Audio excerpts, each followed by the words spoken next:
Hello. Right before I get into reading the text, I do just want to note that Castoriadis wrote like four texts that are called On the Content of Socialism. And this is the second or third one specifically. It depends how you're counting. It was the one that was specifically written in issue number 22 of Socialism, Barbarie. In the Cornelius Castoriadis Reader, Volume 2, it's the one that is labeled On the Content of Socialism 2. The only confusing thing is that this seems to technically be the third one that was written. I don't want to get into details. It doesn't matter. And as always, I will try to provide links to where you can actually read the text along with me if you so desire. So hopefully a link to both the Castoriadis Reader is below, and as well as the Subtrans, which is a site that has all of Socialism Barbarie's works translated in English. As a final note, this isn't super important, but I just wanted to say that way you can, to clear my name, I suppose. I don't necessarily agree with every single text that I upload to this channel, and this is an example of a text where I have some issues, but in any case, I do believe that it has some very strong sections, and I do definitely think that it's worth reading even if you don't fully agree. So, yeah, apologies in advance for any stutters. Reading audiobooks is not a professional job I do. I did this for free. I get absolutely nothing out of this other than there being a new audiobook on the planet, which I think is neat. And hopefully you enjoy the text, or at least get something from it. On the Content of Socialism by Pierre Chilot, better known as Cornelius Castoriadis. The development of modern society and what has happened in the working class movement over the last 100 years, in particular since 1917, have compelled us to make radical revision of the ideas on which that movement has been based. 40 years have elapsed since the proletarian revolution seized power in Russia. From that revolution, it is not socialism that ultimately emerged, but a new and monstrous form of exploitative society and totalitarian oppression that differed from the worst forms of capitalism, only in that the bureaucracy replaced the private owners of capital, and the plan took the place of the free market. 10 years ago, only a few people like us defended these ideas. Since then, the Hungarian workers have brought them to the world's attention. Among the raw materials for such a revision are the vast experience of the Russian Revolution and of its degeneration, the Hungarian worker councils, their actions, and their program. But these are far from being the only elements useful for making such a revision. A look at capitalism and a century of workers' struggles in other countries shows that throughout the world, working people are faced with the same fundamental problems, often posed in surprisingly similar terms. These problems call everywhere for the same response. This answer is socialism, a social system that is the very opposite of bureaucratic capitalism now installed in Russia, China, and elsewhere. The experience of bureaucratic capitalism allows us to clearly perceive what socialism is not and cannot be. A close look at both the past proletarian movements and at the everyday life and struggles of the proletariat enables us to say what socialism could and should be.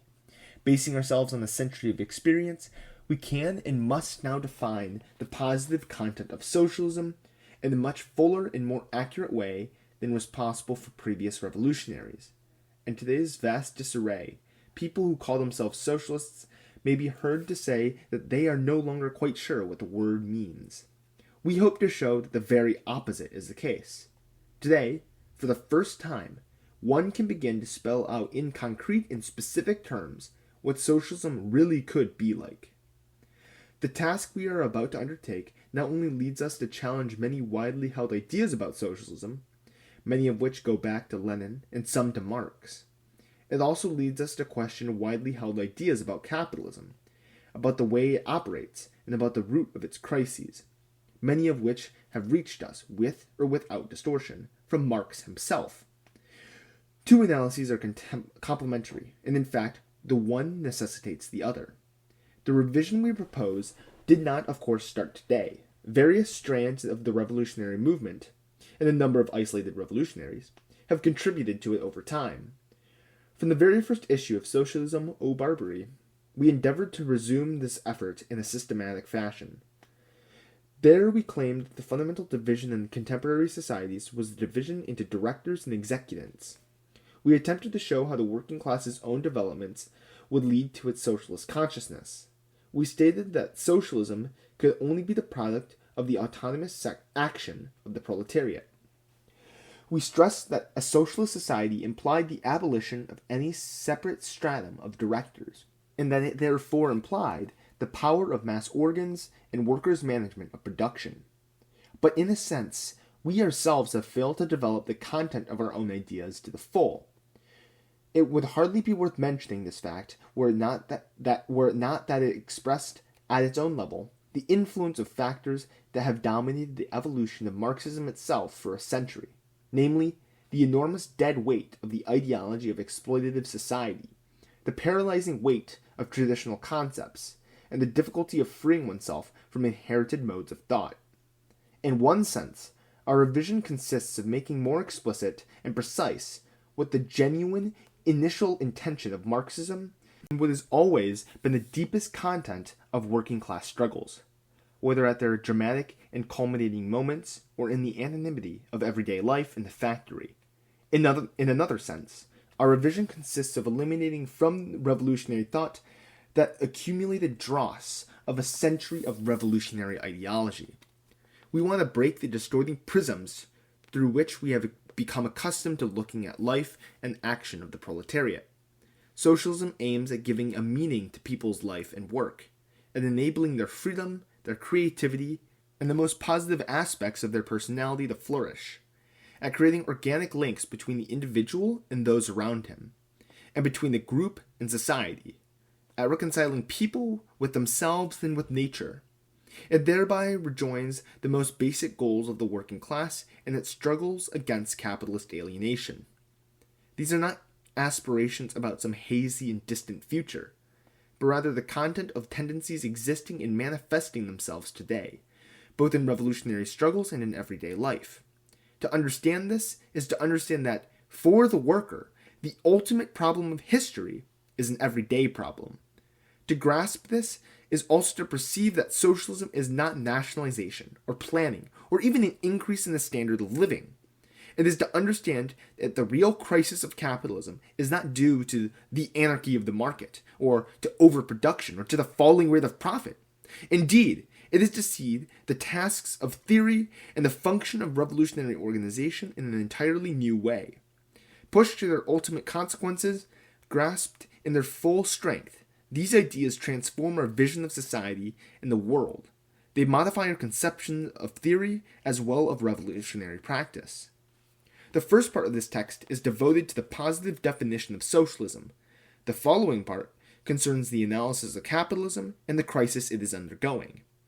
This order, which may not appear very logical, may be justified by the fact that the Polish and Hungarian revolutions have made the question of the positive definition of socialist organization of society an immediate practical question. This order of presentation also stems from another consideration.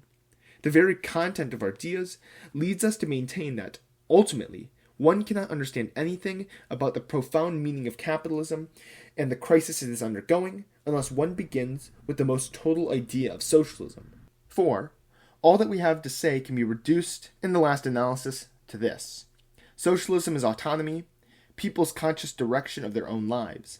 Capitalism, whether private or bureaucratic, is the ultimate negation of this autonomy, and its crisis stems from the fact that the system necessarily creates this drive towards autonomy, while simultaneously being compelled to suppress it. The root of the crisis of capitalism. The capitalist organization of social life, we're speaking about private capitalism in the West and bureaucratic capitalism in the East, creates a perpetually renewed crisis in every sphere of human activity. This crisis appears most intensely in the realm of production. In its essence, however, the situation is the same in all other fields, whether one is dealing with the family, education, international relations, politics, or culture.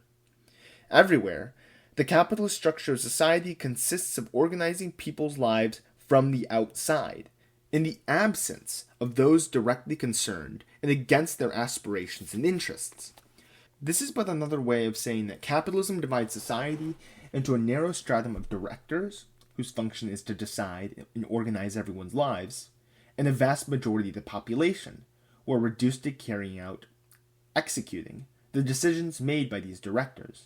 As a result of this very fact, most people experience their own lives as something alien to them. This pattern of organization is profoundly irrational and full of contradictions.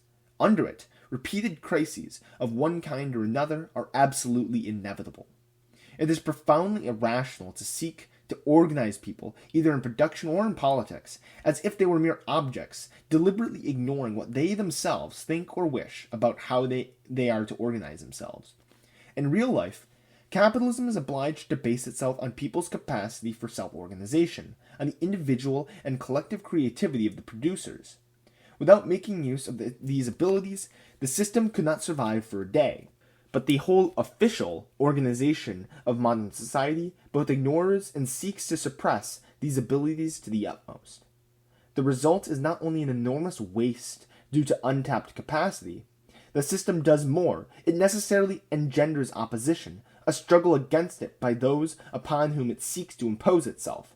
Long before one can speak of revolution or political consciousness, people refuse in their everyday lives in the factory to be treated like objects.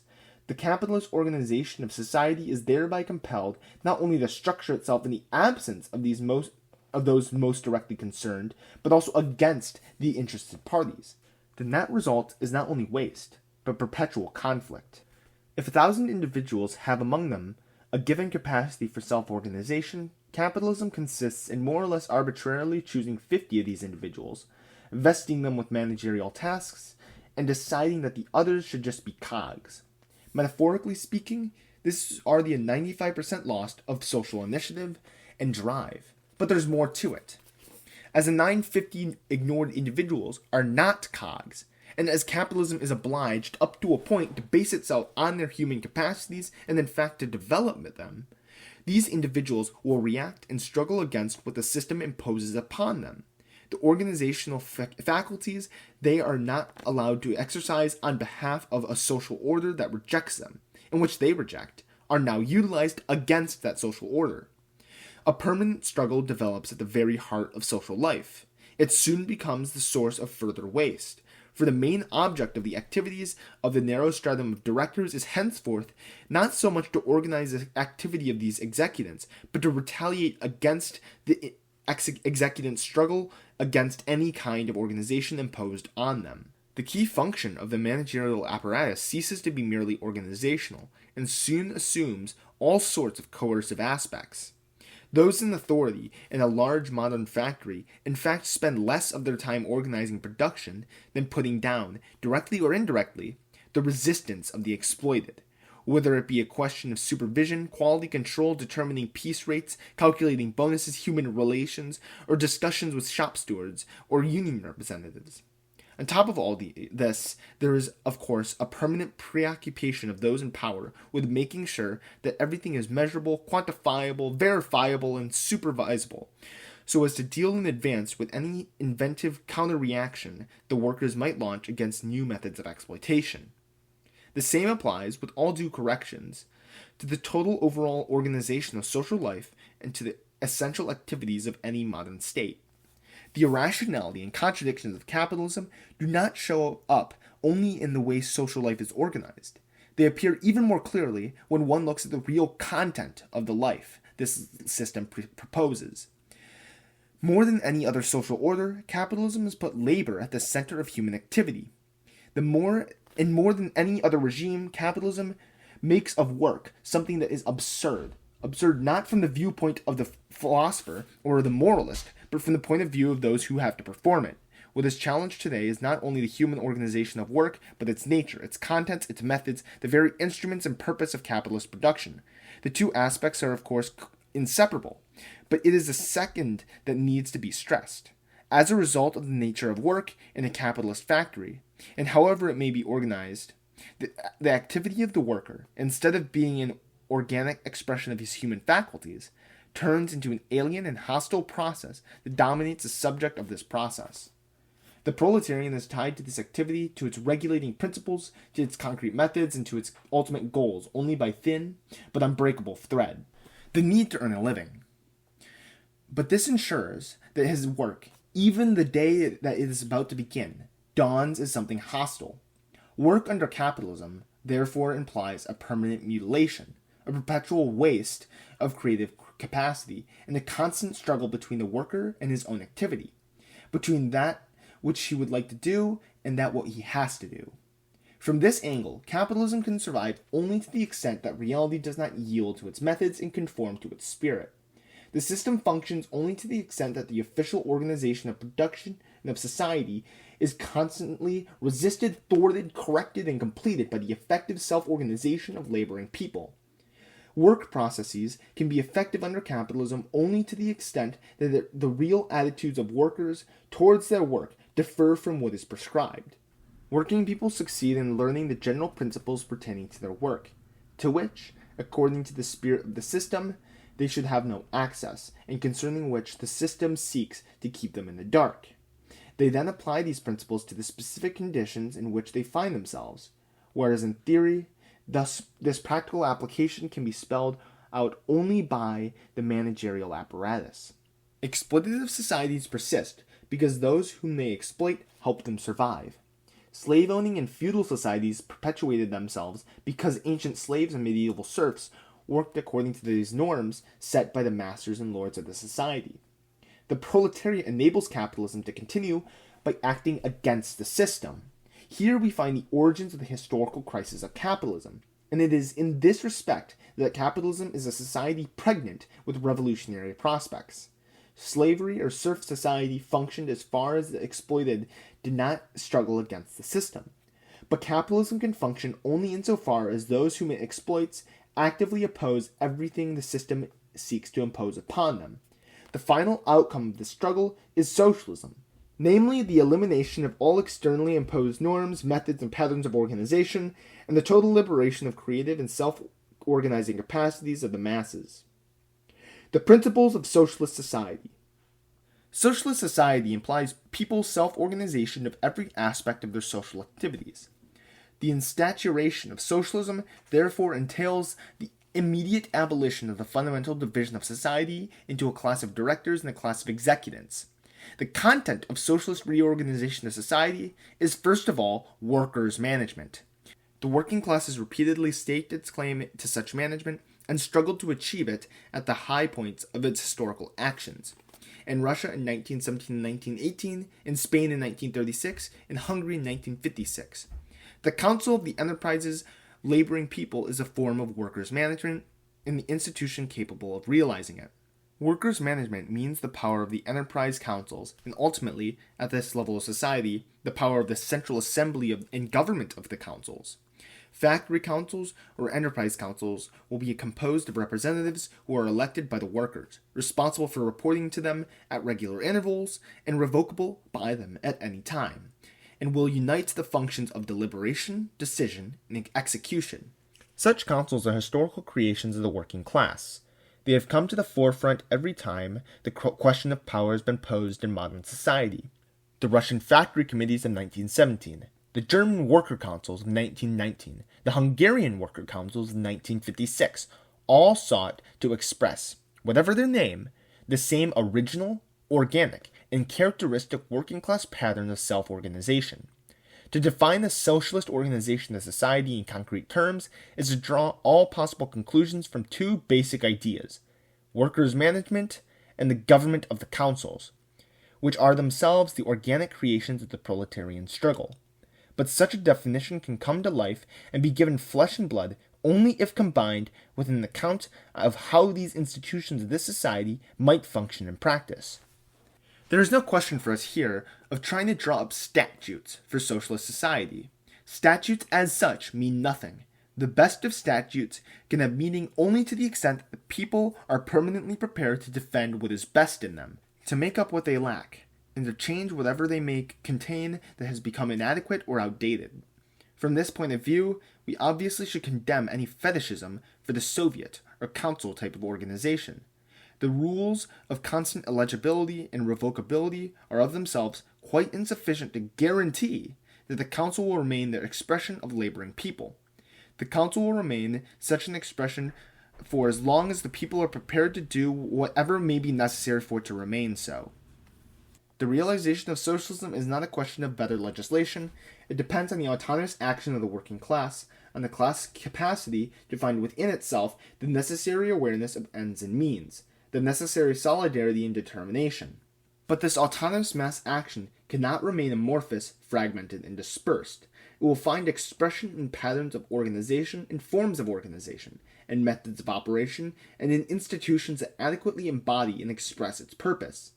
Just as we must avoid fetishism of statutes, we should also condemn any sort of anarchist or spontaneist fetishism that, in the belief that proletarian consciousness will ultimately determine everything, takes little or no interest in concrete organizational forms such consciousness should take if it wants to be effective in changing society. The council is not a miraculous institution. It cannot be a means for workers to express themselves if the workers have not decided they will express themselves through this medium. But the council is an adequate form of organization.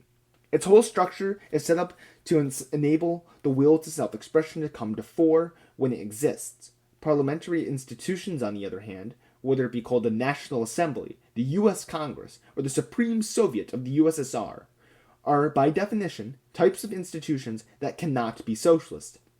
They are founded on radical separation between the masses, consulted from time to time, and those who are supposed to represent them, but who are in fact uncontrollable and irremovable.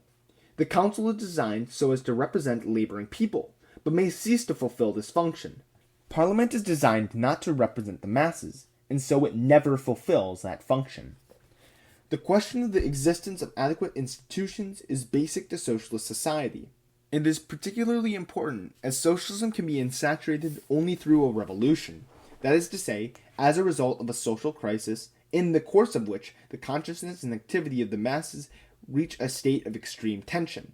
Under these conditions, the masses become capable of sweeping away the ruling class, its armed forces, and its organizations of overcoming within themselves the heavy legacy of centuries of servitude.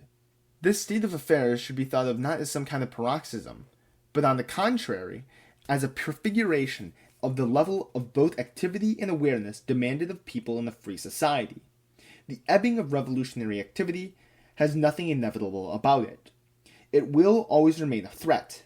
However, given the sheer enormity of the tasks to be accomplished, everything that adds to the innumerable problems facing revolutionary mass action will enhance the tendency to such a reflux. It is, therefore, essential that revolutionary society, from its very beginning, furnish itself with a network of institutions and methods of operation that both allow and favor the unfolding of the activity of the masses, and that it abolish along the way everything that inhibits or thwarts this activity. It is essential, too, that revolutionary society should create for itself, at each step, these stable forms of organization that can most readily become effective normal mechanisms for the expression of popular will, both in important matters and in everyday life, which is, in truth, the first and foremost of all important matters. The definition of social society that we are attempting, therefore, requires us some description of how we visualize its institutions and of the way they will function. This endeavor is not utopian, for it is but the elaboration and extrapolation of the historical creations of the working class, and in particular of the concept of workers' management. The guiding principle of our effort to elaborate the content of socialism is as follows. Workers' management will be possible only if individuals' attitudes to social organization alter radically. This, in turn, will take place only if the institutions embodying this organization become a meaningful part of their real daily lives. Just as work will have a meaning only when individuals understand and dominate it, so will the institutions of social society have to become understandable and controllable. Modern society is a dark and hidden jungle, a confusion of apparatuses, structures, and institutions whose workings no one, or almost no one, understands, and no one really dominates or takes any interest in. Social society will be possible only if it brings about a radical change in the state of affairs and massively simplifies social organization. Socialism implies that organization of society will have to become transparent to its members. To say that working an institution of social society must be easy to understand implies that people must have the maximum of information. This maximum of information is something quite different from an enormous mass of data. The problem is not to equip everyone with the portable version of the Bibliothèque Nationale or the Library of Congress.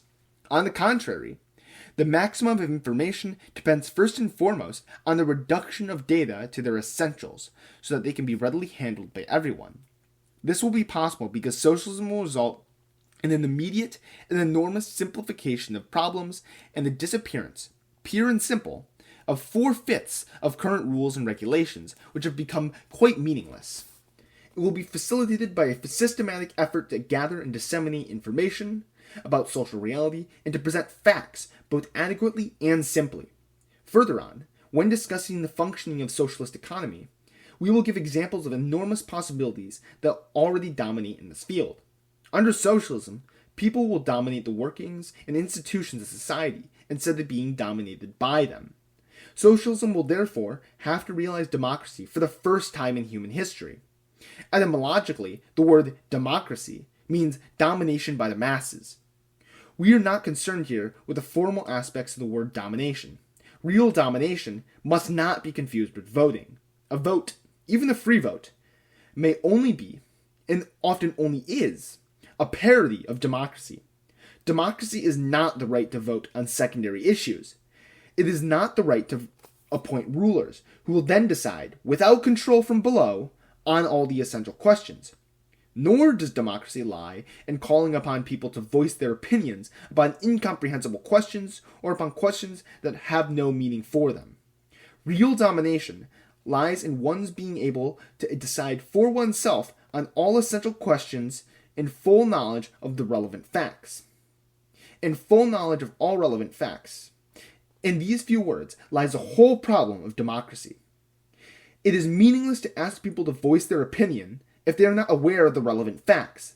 This has long been stressed by even the most reactionary or fascist critics of bourgeois democracy, and even by the most cynical Stalinist.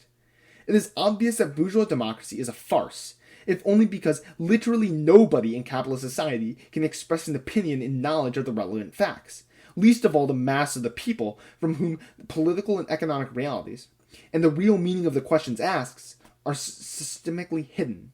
But the answer is not to vest power in the hands of a few incompetent and uncontrollable bureaucrats. The answer is to transform social reality in such a way that the essential data and fundamental problems can be grasped by individuals, enabling everyone to express opinions in full knowledge of the relevant facts. To decide means to decide for oneself. To decide who is to decide is already not quite deciding for oneself. The only total form of democracy is therefore direct democracy, and the Enterprise Council exercises authority and replaces the Enterprise's General Assembly only when the latter is not in session.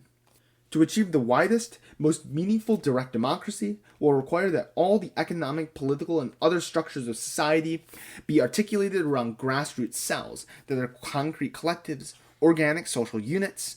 Direct democracy certainly requires physical presence of citizens in a given place when decisions are to be made. But this is not enough. It also requires that these citizens form an organic community, that they live in the same milieu, that they be familiar through their daily experience with the subjects to be discussed and with the problems to be tackled. It is only in such units that the political participation of individuals can become total, that people can know and feel that their involvement will have an effect, and that the real life of the community is, in large part, determined by its own members, and not by unknown or external authorities who decide for them. There must, therefore, be the maximum amount of autonomy and self-administration for the social cells. Modern social life has already created these collectivities and continues to create them. They are based on medium-sized or large enterprises and are found in industry, transportation, commerce, banking, insurance, and public administration, where people, by the hundreds, thousands, or tens of thousands, spend the main part of their life harnessed to a common task, where they encounter society in its most concrete form. A place of work is not only a unit of production, it has become the primary unit of social life for the vast majority of individuals. Instead of basing itself on territorial units, which economic developments have rendered completely artificial, save precisely when it has maintained an existing unit of production there or endowed them with a new production unit, as with a village on one end of the spectrum and a single company or one industry town on the other end. The political structure of socialism will be largely articulated around collectivities of labor involved in common work. Such collectivities will be the fertile soil on which direct democracy can flourish, as the ancient city or the democratic communities of free farmers in the United States of the 19th century were, in their times, for similar reasons. Direct democracy gives an idea of the amount of decentralization socialist society will be able to achieve.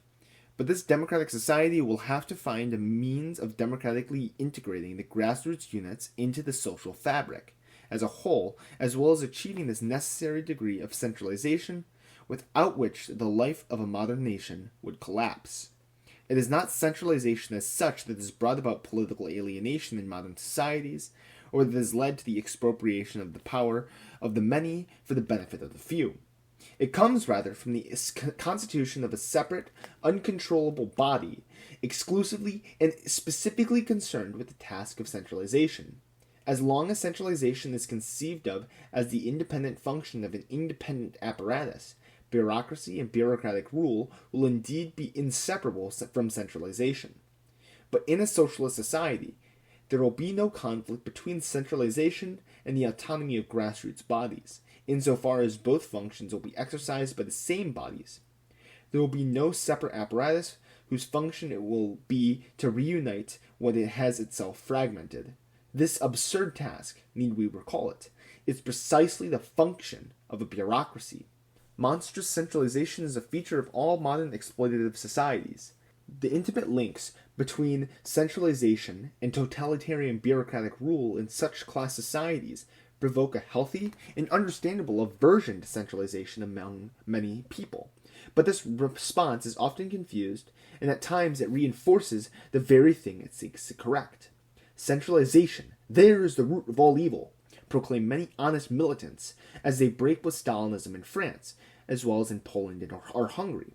But this formation, at best ambiguous, becomes positively harmful when it leads, as it often does, either to formal demands for the fragmentation of power, or to demands for the limitless extension of the powers of local or enterprise organs, neglecting what is happening at the center.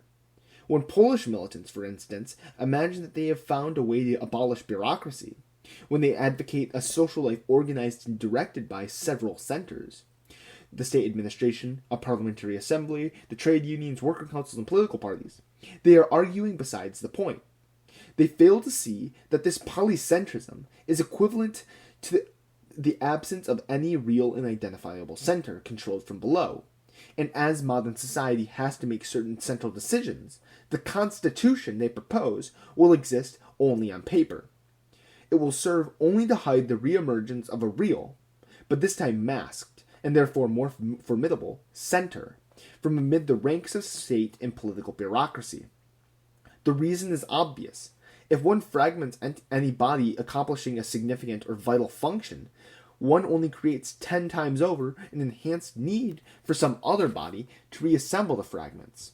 Similarly, if in principle, or in fact, one merely advocates extending the power of local councils to the level of the individual enterprise, one is thereby handing them over to domination by a central bureaucracy that alone would know or understand how to make the economy function as a whole. In modern economies, whether one likes it or not, do function as a whole.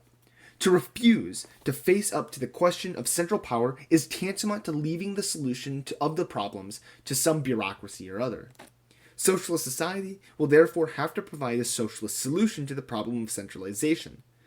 This answer can only be the assumption of power by a federation of councils and the institution of a central assembly of councils and of a government of the councils. We will see further on that such an assembly and such a government do not signify a delegation of the masses' power, but are, on the contrary, an expression of that power.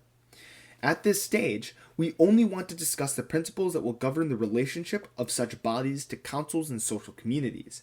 These principles affect in several ways the functioning of all institutions in a socialist society. In a society where the population has been robbed of political power, and where the power is in the hands of centralizing authority, the essential relationship between the authority and its subordinate organs, and ultimately the population, can be summed up as follows. Channels of communication from the base to the summit transmit only information, whereas channels from the summit to the base transmit decisions. Plus, perhaps, that minimum of information deemed necessary for the understanding and proper execution of the decisions made at the summit.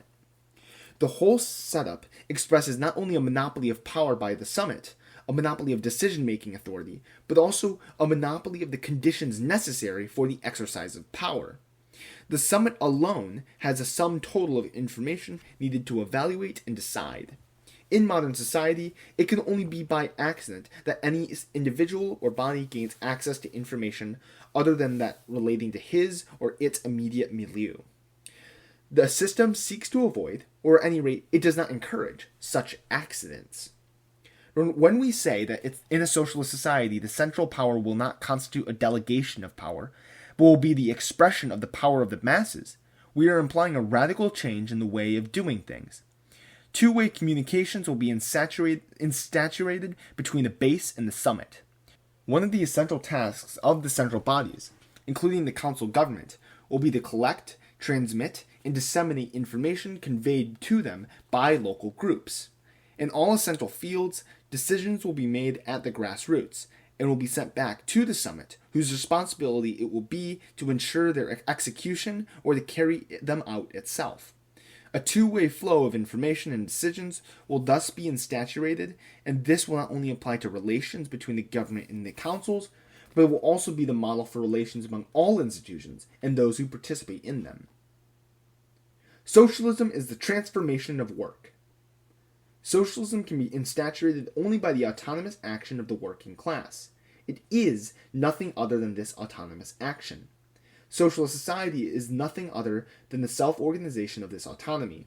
Socialism both presupposes this autonomy and helps develop it. But if this autonomy is people's conscious domination over what they do and what they produce, clearly it cannot merely be a political autonomy. Political autonomy is but a derivative aspect of the inherent content, and the basic problem of socialism, the insaturation of people's domination over their primary activity, the work process.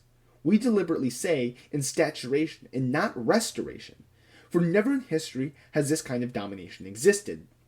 All comparisons with historical antecedents, for instance, with the situation of the artisan or of the free peasant, however fruitful they may be in some respects, have only a limited scope, and risk leading one into a backward-looking type of utopian thinking.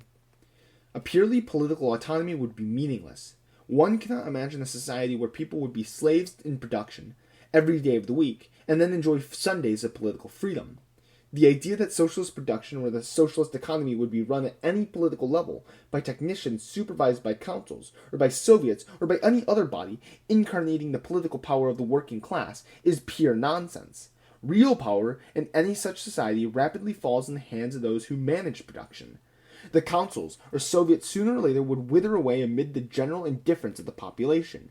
People would stop devoting time, interest, or activity to institutions that no longer really determined the pattern of their lives. Autonomy is therefore meaningless unless it implies workers' management. That is, unless it involves organized workers determining the production process themselves at the level of the shop, the plant, entire industries, and the economy as a whole. It cannot remain external to the structure of work itself. It does not mean keeping work as it is and just replacing the bureaucratic apparatus that currently manages production with a council of laboring people, however democratic or revocable a council may be. It means that, for the whole set of laboring people, new relations will have to be insaturated with their work and about their work. The very content of work will have to be altered. Today, the purpose, means, methods, and rhythms of work are determined from the outside by a bureaucratic managerial apparatus. This apparatus can only manage through resorts to abstract universal rules determined once and for all. Inevitably, though, they are revised periodically with each new crisis in the organization of the production process. These rules cover such matters as production norms, technical specifications, rates of pay, bonuses, and the organization of production areas. Once the bureaucratic managerial apparatus has been eliminated, this way of regulating production will be unable to continue, either in form or its substance. In accordance with the deepest aspirations of the working class, production norms, in their present meaning, will be abolished, and complete equality in wages will be instituted. Taken together, these measures mean the abolition of economic coercion, constraint, and production, except in the most general form of those who do not work, do not eat. As a form of discipline externally imposed by the specific coercive apparatus, labor discipline will be the discipline imposed by each group of works upon its own members, by each shop upon a group that makes it up, by each enterprise assembly upon its shops and departments. The integration of particular individual activities into the whole will be accomplished basically by the cooperation of various groups of workers or shops. It will be the object of workers' permanent and ongoing coordinating activity. The essential universality of modern production will be freed from the concrete experience of particular jobs and will be formulated by meetings of workers. Workers' management is therefore not the supervision of bureaucratic managerial apparatus by representatives of the workers, nor is it the replacement of this apparatus by another similar one made up of individuals of working class origin. It is the abolition of any separate managerial apparatus and the restitution of the functions of such an apparatus to the community of workers. The Enterprise Council is not a new managerial apparatus. It is one of the places in which coordination takes place, a local meeting area, from which contacts between enterprise and the outside world are regulated. If this is achieved, it will imply that the nature and content of work are already beginning to be transformed. Today, work consists essentially in obeying instructions initiated elsewhere. The direction of this activity has been removed from the executive's control. Workers' management will mean the reunification of the functions of direction and execution. But even this is insufficient. Or rather, it does and will immediately lead beyond mere reunification. By restituting the workers the functions of direction, they necessarily will be led to tackle what is today at the core of alienation, namely, the technological structure of work, its objects, its tools and methods, which ensure that work dominates the workers instead of being dominated by them. This problem will not be solved by the workers overnight, but its solution will be the task of that historical period that we call socialism. Socialism is first and foremost the solution to this problem. Between capitalism and communism, there are not 36 different types of transitional society, as what some have sought to make us believe. There is but one, socialist society. And the main characteristic of this society is not the development of the productive forces, or the increasing satisfaction of consumer needs, or an increase in political freedom.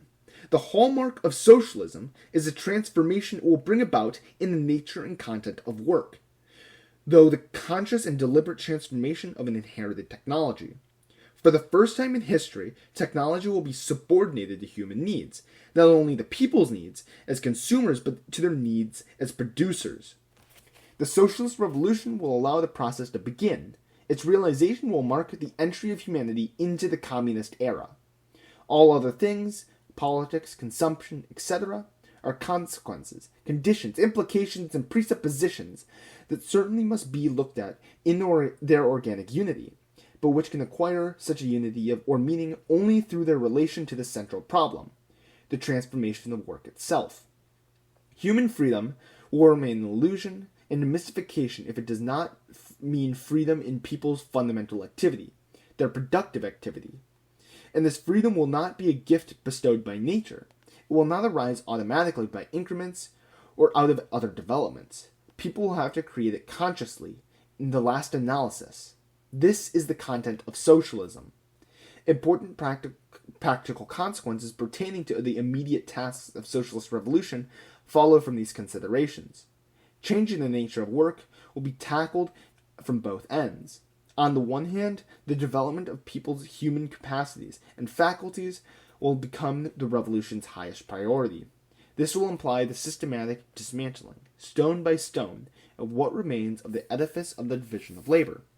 On the other hand, people will have to give a whole new orientation to technological development and how such development should be applied to the production process. These are but two aspects of the same thing: man's relationship to technique. Let us start by looking at the second, more tangible point: technical development as such. The first approximation, one could say that capitalist technology, the current application of technique to production, is rotten to the core, not only because it does not help people dominate their work, but because its main aim is exactly the opposite. Socialists often say that what is basically wrong with capitalist technology is that it seeks to develop production for the purpose of profit, or that it develops production for production's sake, independently of human needs. People being conceived of, in these arguments, only as potential consumers of products. The same socialists then tell us that the purpose of socialism is to adapt production to the real consumer needs of society, in relation to both the volume and nature of the goods produced. Of course, all this is true, but the fundamental problem lies elsewhere. Capitalism does not utilize a socially neutral technology for capitalist ends. Capitalism has created capitalist technology, which is by no means neutral. The real intention of capitalist technology is not to develop production for production's sake. It is to subordinate and dominate the producers. Capitalist technology is characterized essentially by its drive to eliminate the human element in productive labor, and, in the long run, to eliminate man altogether from the productive process. That here, as everywhere else, capitalism fails to fulfill its deepest tendency, and that it would fall to pieces if it achieved its purpose, does not affect the argument. On the contrary, it only highlights another aspect of the crisis of this contradictory system. Capitalism cannot count on the voluntary cooperation of the producers. On the contrary, it constantly runs against their hostility, or at best indifference, to the production process. That is why it's essential for the machine to impose its rhythm on the work process. Where this is not possible, capitalism seeks at least to measure the work performed. In every productive process, work must therefore be definable, quantifiable, supervisable from the outside. Otherwise, this process has no meaning for capitalism. As long as capitalism cannot dispense with the producers altogether, it has to make them interchangeable as possible and to reduce their work to its simplest expression, that of unskilled labor power. There is no conspiracy or conscious plot behind all this. There is only a process of natural selection, affecting technological inventions that are applied to industry. Some are preferred to others, and are, on the whole, more widely utilized. These are the ones that fit with capitalism's basic need to deal with labor power as measurable, supervisable, and interchangeable commodity. There is no capitalist chemistry or capitalist physics as such. There is not even a specifically capitalist technique, in the general sense of the word. There certainly is, however, a capitalist technology, if by this one means of the spectrum of techniques available at a given point in time, as determined by the development of science. A given group or band of processes actually will be selected. From the moment the development of science permits the choice of several possible procedures, a society will regularly choose the methods that have a meaning for it, that are rational within the framework of its own class logic. But the rationality of an exploitative society is not the rationality of socialism. The conscious transformation of technology will therefore be the central task of a society of free workers.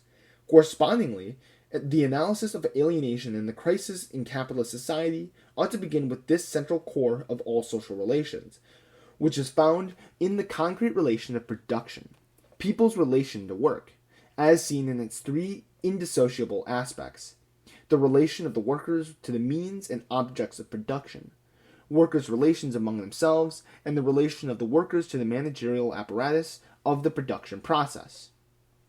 Marx, as is well known, was the first to go beyond the surface of the economic phenomena of capitalism, market, competition, distribution, and to tackle the analysis of the central area of capitalist social relations, the concrete relations of production in the capitalist factory. But Volume 1 of Capital is awaiting its sequel. The most striking feature of the degeneration of the Marxist movement is that this particular concern of Marx's, the most fundamental of all, was soon abandoned, even by the best of Marxists, in favor of analysis of the important phenomena. Through this very fact, the analyses were either completely distorted or ended up dealing with very partial aspects of reality, thereby leading to judgments proved catastrophically wrong. Thus, it is striking to see Rosa Luxemburg entitle 2 large volumes of The Accumulation of Capital, in which she totally ignores what this process of accumulation really signifies in the concrete relations of production. Her concern in these volumes was precisely with the possibility of an overall equilibrium between production and consumption.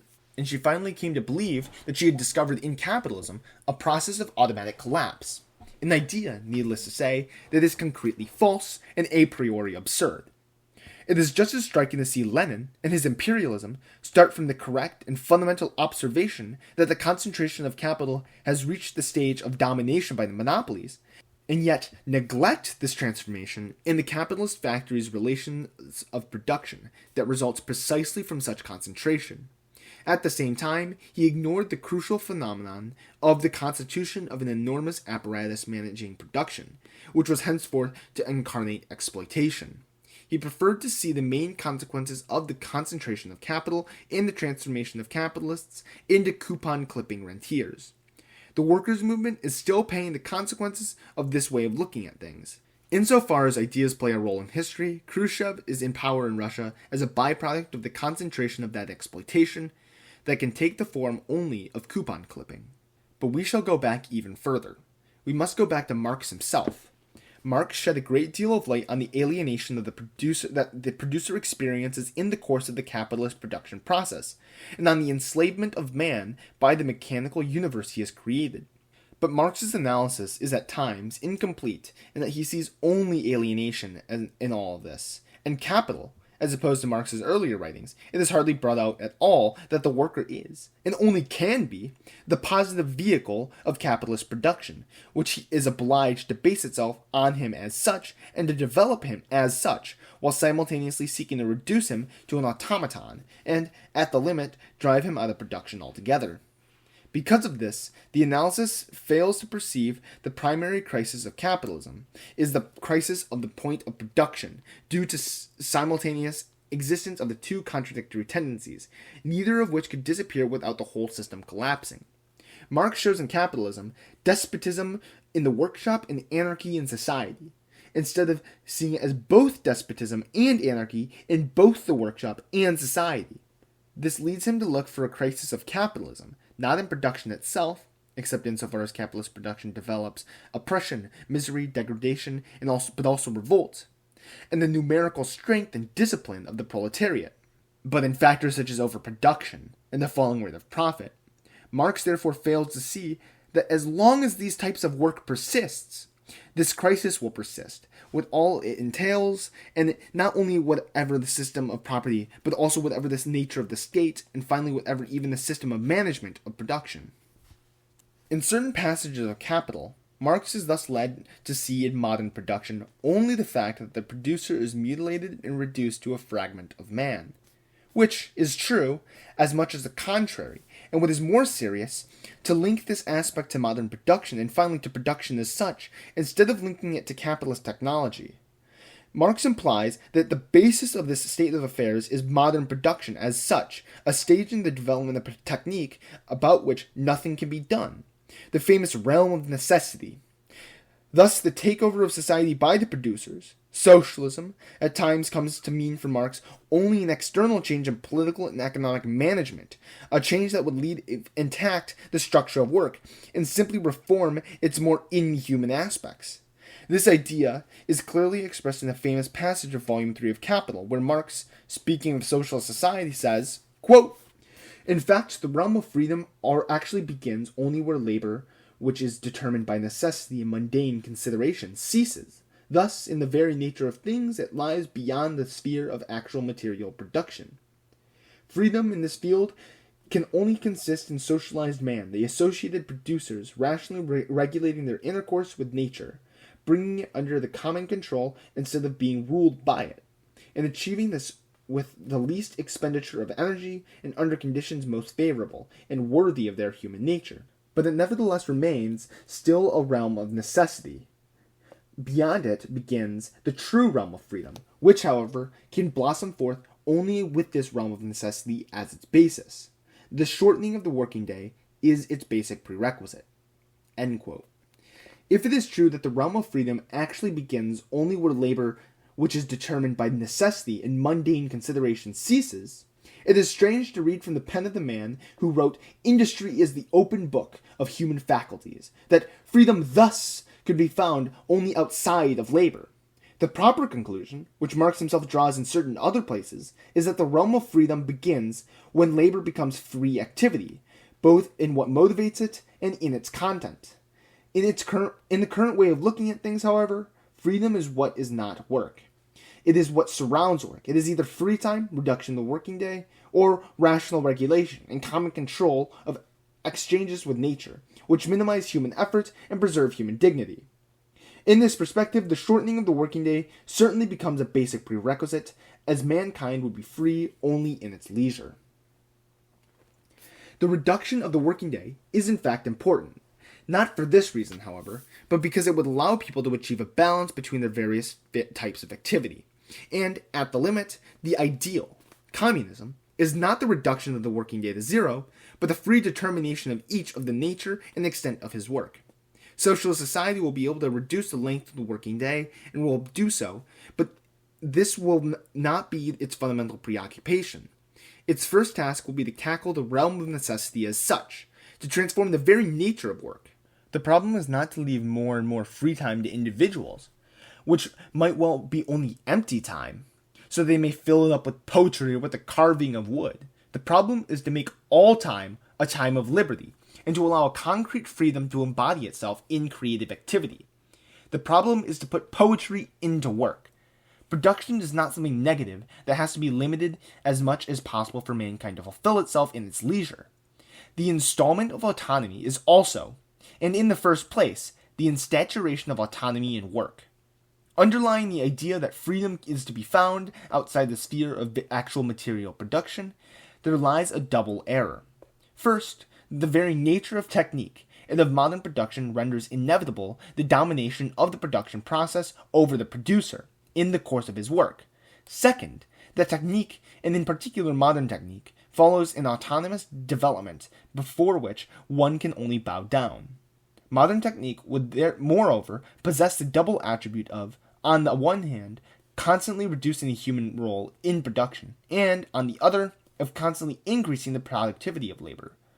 From these two inexplicably combined attributes would result a miraculous dialectic of technical progress.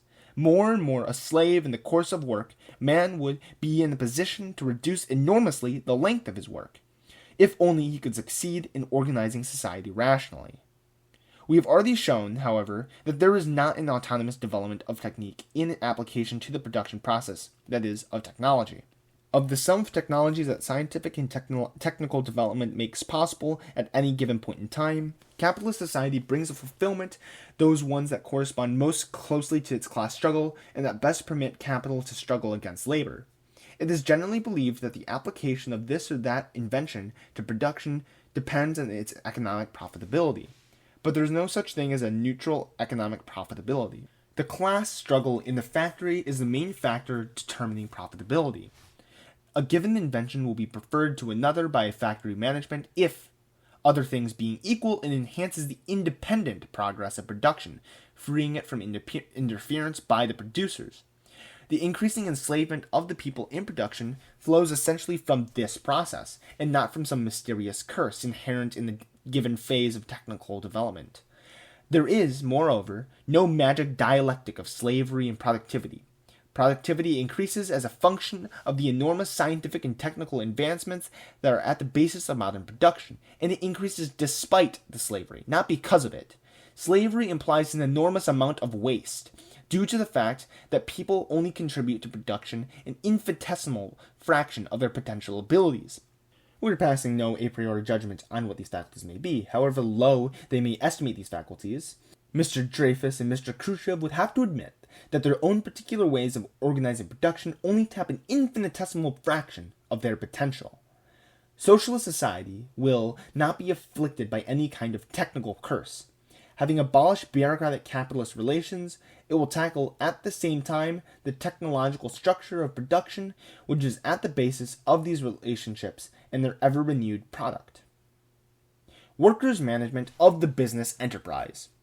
It is well known that workers can organize their own work at the level of the workshop or department. Bourgeois industrial sociologists not only recognize this fact, but point out that the primary groups of workers often get on with their job better if management leaves them alone and doesn't try to constantly direct them. How can the work of these various primary groups, or various shops and sections, be coordinated? Bourgeois theoreticians stress that the present managerial apparatus, whose formal job is to ensure such coordination, is not really up to the task. It has no real grip on the producers, and it is itself torn by internal conflicts. But, having demolished the present setup by their criticisms, these modern industrial sociologists have nothing to put in place. And because beyond the primary organization of production, there has to be a secondary organization, they finally fall back on the existing bureaucratic apparatus, exhorting it to understand, improve itself, to trust people more, and so on. The same can be said at another level, of democratically reformed or de-Stalinized Russian leaders. What no one seems prepared to recognize, or even to admit, is the capacity of working people to manage their own affairs outside a very narrow radius. The bureaucratic mind cannot see in the mass of workers employed in an enterprise an active subject, capable of managing and organizing. In the eyes of those in authority, once we get beyond a group of 10, 15, or 20 individuals, the crowd begins, the mob, the thousand-headed hydra that cannot act collectively, or that would act collectively only in the display of collective delirium or hysteria. They believe that only the managerial apparatus specifically designed for this purpose and endowed with the course of coercive functions can master and organize this mass. The inconsistencies and shortcomings of the present managerial apparatus are such that even today, individual workers, or primary groups, are obliged to take on quite a number of coordinating tasks. Moreover, historical experience shows that the working class is quite capable of managing whole enterprises. In Spain in 1936 and 37, workers had no difficulty running the factories. In Budapest in 1956, according to the accounts of Hungarian refugees, big bakeries employing hundreds of workers carried on during and immediately after the insurrection. They worked better than ever before, under workers' self-management. Many such examples could be cited. The most useful way of discussing this problem is not to weigh up, in the abstract, the self-managerial capacities of the working class. It is to examine the specific functions of the present managerial apparatus, and to see which of them retain meaning in a socialist enterprise and how they can be carried out there. Present managerial functions are of four main types, and we will discuss them in turn. 1. Coercive functions. These functions, and the jobs that go along with them, supervisors, foremen, part of the personnel department, will be done away with purely and simply. Each group of workers is quite capable of disciplining itself. It is also capable of granting authority to people drawn from its own ranks, should it feel that this to be needed for the carrying out of a particular job. 2. Administrative functions. These relate to jobs that, in themselves, are in no way managerial in character, but rather involve the execution of tasks necessary to the functioning of the company without being directly connected with the manufacturing process. Most of these jobs are now carried out in offices. Among them are accountancy and the commercial and general services of the company. The development of modern production is divided up, compartmentalized, and socialized this work, just as this is done to production itself. 9/10 of people working in offices attached to factories carry out compartmentalized tasks of execution. Throughout their life, they will do little else. Important changes will have to be brought about here. The capitalist structure of the factory generally results in a considerable overstaffing of these areas, and the socialist reorganization will probably result in a substantial saving of labor in these fields. Some of these departments will not only diminish in size, but will witness a radical transformation of their functions. In the last few years, commercial services have everywhere grown enormously. In a planned socialist economy, they will be concerned mainly with the bookkeeping aspects of obtaining supplies and masking deliveries. They will be in contact with similar departments in supply factories and with stores that sell to consumers. Once the necessary transformations have been brought about, offices will be considered workshops like all others, organizing their own work and keeping in contact with other shops for purposes of coordination. They will enjoy no particular rights by virtue of the nature of their work. They have, in fact, no such rights today, and it is as a result of other factors, the division between manual and intellectual labor, the more pronounced hierarchy found in offices, that individuals heading up these departments sometimes can rise to the summit of the genuine management of the company. 3. Technical functions. These are at present carried out by people ranging from consultant engineers to draftsmen. Here too, modern society has created a collective apparatus in which the work is divided up and socialized, which is made up 9/10 of executives working in compartmentalized jobs. But while pointing this out in relation to that what goes within the particular departments, we must recognize too that these departments carry out managerial functions in relation to the rest of the factory, areas directly related to production.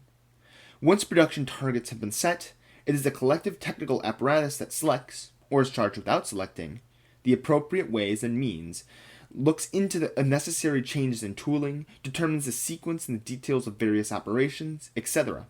In theory, the production areas merely carry out the instructions issued from the technical departments.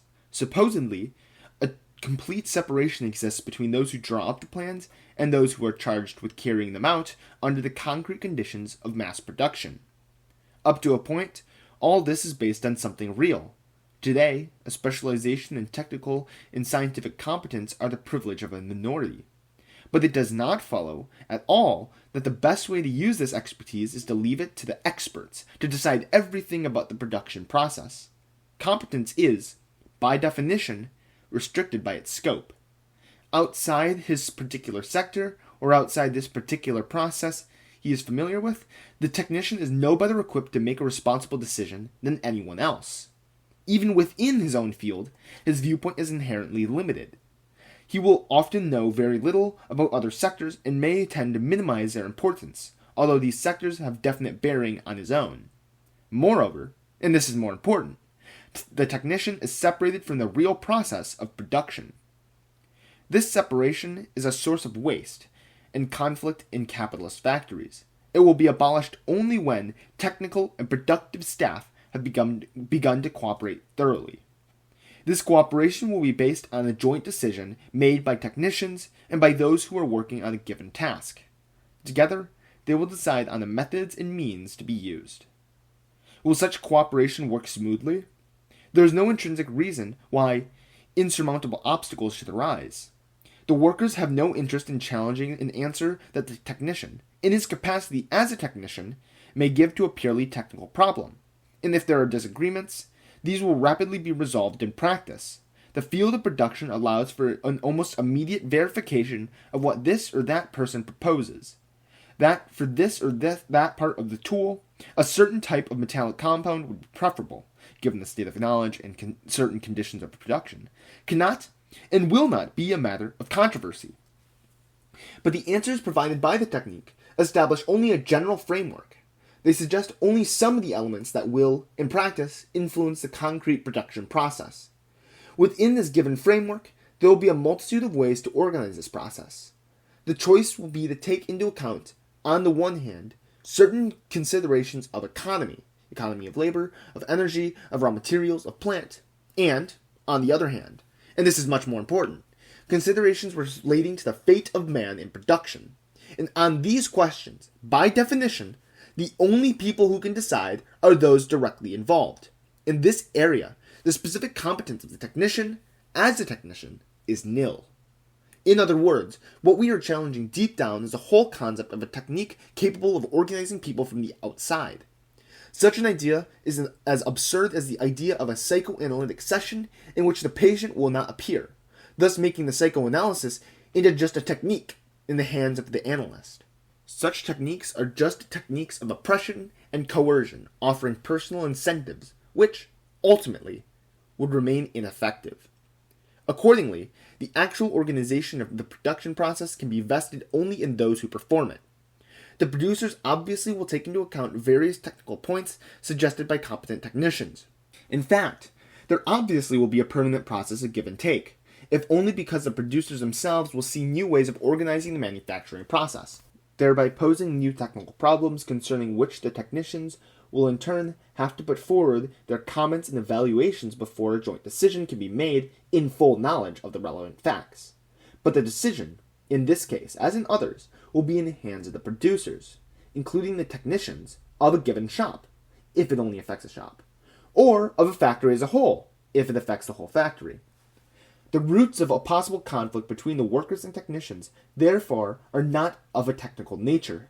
If such a conflict emerged, it would be social and political conflict, arising from a possible tendency of the technicians to assume a dominating role, thereby constituting anew a bureaucratic managerial apparatus. What would be the strength and possible evolution of such a tendency?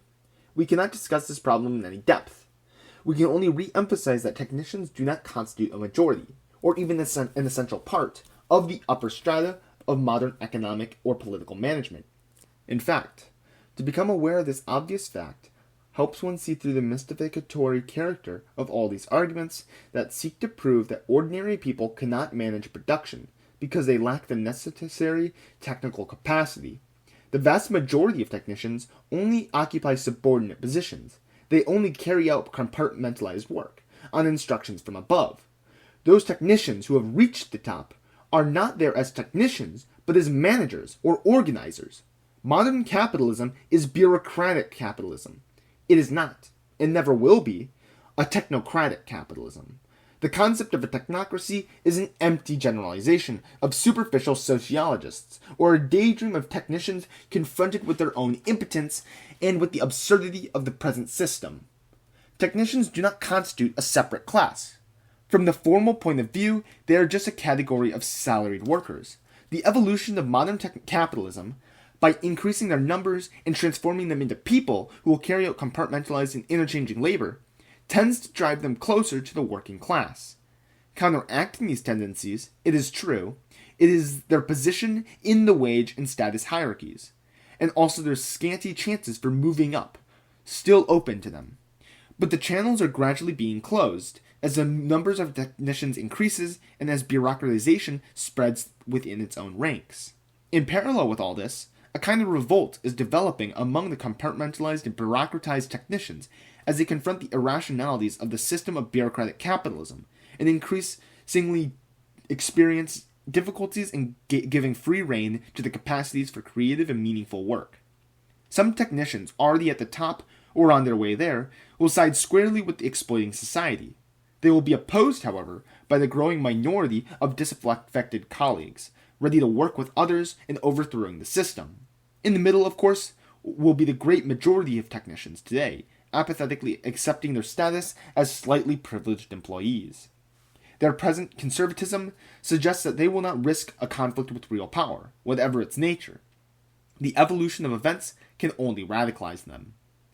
It is therefore extremely likely that workers' power in the factory, after having swept aside a small number of technical bureaucrats, will find support among a substantial number of other technicians. It should succeed, however, without major conflict in integrating the remainder into a cooperative network of the factory. 4. Truly managerial functions. The people consulted by a company chairman or managing director before he makes an important decision usually number less than a dozen.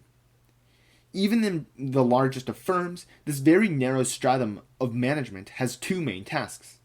On the one hand, it has to make decisions concerning investment, stocks, output, etc., in relation to the market fluctuations and long-term prospects. On the other hand, it has to coordinate the various differences between the various segments of the bureaucratic apparatus. Some of these functions will disappear altogether in a planned economy. In particular, those related to the fluctuation of the markets, scale of production, level of investments, etc. Others will be considerably reduced. Coordinating the different shops of a factory will be much easier if the producers organize their own work, and if different groups, shops, or departments could contact each other directly. Still, other functions might be enhanced, such as genuine discussions of what might be possible in the future or how to do those things, or about the present and future role of the enterprise in the overall development of the economy. Institutions. Under socialism, managerial tasks at a factory level could be carried out by two bodies. A. The factory council, composed of delegates from the various shops and offices, all of them elected and instantly revocable. In an enterprise of, say, 5,000 to 10,000 workers, such a council might number 30 to 50 people. The delegates will remain at their jobs. They will meet in full session as often as experience proves that necessary, probably 1 or 2 half days a week. They will report back each time to their workmates in the shop or office. And anyway, they already will have discussed with them the agenda. Rotating groups of delegates will ensure continuity. One of the main tasks of a factory council will be to ensure liaison and to act as a continuous regulating locus between the factory and the outside world. B. The general assembly of all those who work in the plant, whether manual workers, office workers, or technicians. This will be the highest decision-making body of all problems concerning the factory as a whole. Differences or conflicts between various sections of the factory will be thrashed out at this level. This General Assembly will embody the restoration of direct democracy in what should, in modern society, be its basic unit, the place of work. The Assembly will have to ratify all but routine decisions of the Factory Council. It will be empowered to question, challenge, amend, reject, or endorse any decision made by the Council. The General Assembly itself will decide on all sorts of questions to be submitted to the Council. The Assembly will meet regularly, say 1 or 2 days each month, and there will, in addition, exist procedures for calling out such General Assemblies, if this is wanted by a given number of workers, shops, or delegates. The content of workers' management at factory level. What will be the actual content of workers' management at the factory level? The permanent tasks it will have to accomplish. It will help us to discuss the problem if we differentiate schematically between the static and the dynamic aspects of workers' management. Immediate content. Looked at in a static way, the overall plan might allocate to a given enterprise a target to be achieved within a given period of time. We will examine further on how such targets are to be determined. The general means to be allocated for the enterprise to achieve this target will also be broadly outlined by the plan. For example, the plan will decide that the annual production of a given automobile factory should be so many cars, and that for this purpose, such and such quantity of raw materials, power machinery, etc. should be made available. At the same time, it will set how many work hours, in other words, the number of workers, since the length of the workday is fixed, will be allocated to accomplish this goal. Seen from this angle, workers' management implies that the workers' collective will bear the final responsibility for deciding how the proposed target could best be achieved, given the general means available. This task corresponds to the positive functions of the present narrowly based managerial apparatus, which itself will have been superseded. The workers themselves will determine the organization of their work in each shop or department. They will ensure coordination between shops. This will take place through direct contacts whenever it is a question of routine problems or of shops engaged in closely related aspects of the production process. If a more important matter arose, they would be discussed or solved by meetings of delegates, or by joint gatherings of workers, of 2 or more shops or sections. The overall coordination of the work would be undertaken by the factory council, and by the General Assembly of the factory. Relations with the rest of the economy, as already stated, would be in the hands of the factory council. Under such conditions, autonomy in the production process means the ability to decide how to achieve designated targets with the aid of means that have been defined in general terms. A certain give and take will undoubtedly occur between the target set and means to be used. The plan must in general prescribe these targets and means, for they are the product of other factories. But only the workers of a particular factory can carry out this process of concrete elaboration. By themselves, targets set and means of production available for achieving them do not automatically or exhaustively define the possible methods that could be used. all the more so since the plan's definition of the means remains highly general and cannot specify even all the important details. Spelling these methods out in detail and deciding exactly how an objective will be achieved with the means provided will be the first area in which workers will exercise their autonomy. It is an important field, but a limited one, and it is essential to be fully aware of its limitations. These limitations stem from and define the inevitable framework within which this new type of production will have to begin. It will be the task of socialist production to constantly expand this framework and to constantly push back these limitations on autonomy. Autonomy, envisaged in this static way, is limited first of all in relation to the fixing of targets. True, the workers of a given enterprise will participate in determining the targets of their factory insofar as they participate in elaboration of the overall plan. But they are not in total or sole control of these targets or objectives. In a modern economy, where the production of each enterprise both conditions and is conditioned by that of all the others, the determination of coherent targets cannot be vested in individual enterprises, acting in isolation. It must be undertaken by and for all enterprises together, with general viewpoints prevailing over particular ones. Autonomy is also limited in relation to available material means. The workers of a given enterprise cannot, in full autonomy, determine the means of production they would prefer to use, for these are but the products of other enterprises or factories. Total autonomy for every factory in relation to means would imply that each factory could determine the output of all the others. These various autonomies would immediately cancel each other out. This limitation is, however, less rigid than the first, the limitation in relation to targets.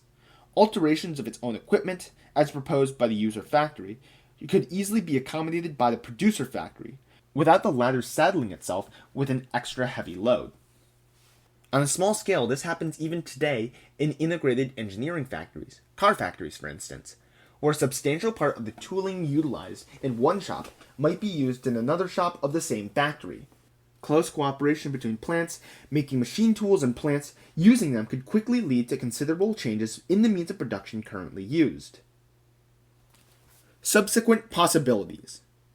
Let us now take a look at workers' management at the factory level in its dynamic aspect, i.e., the function of workers' management in developing and transforming socialist production. More precisely, let us look at how the development and transformation of socialist production will become the primary objective of workers' management.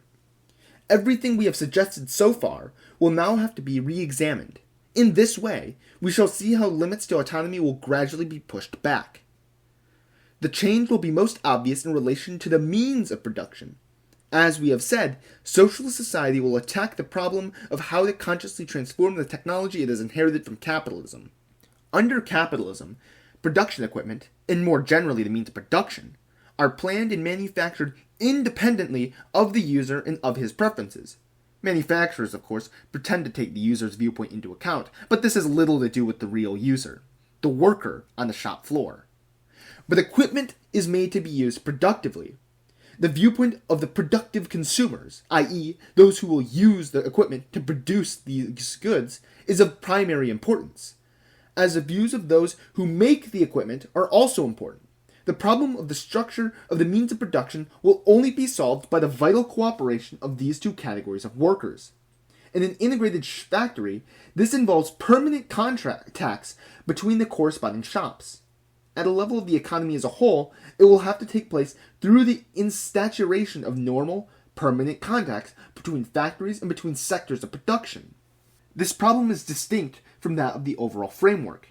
General planning is concerned with determining a quantitative framework, so much steel and so much hours of labor at one end, so many consumer goods at the other. It does not have to interfere in the form or the type of immediate products. Cooperation necessarily will take two forms: the choice and popularization of the best methods, and the standardization and rationalization of their use will be achieved through the horizontal cooperation of councils organized according to a branch or sector of industry. For instance, textiles, the chemical industry, engineering, electrical supply, etc. On the other hand, the integration of the viewpoints of those who make and those who utilize equipment, or more generally of those who make and those who utilize intermediate products, will require the vertical cooperation of councils representing the successive stages of a productive process. The steel industry and the machine tool and engineering industries, for example. In both cases, cooperation will have to be organized on a permanent basis through committees of enterprise council representatives, or wider conferences of producers, organized both horizontally and vertically.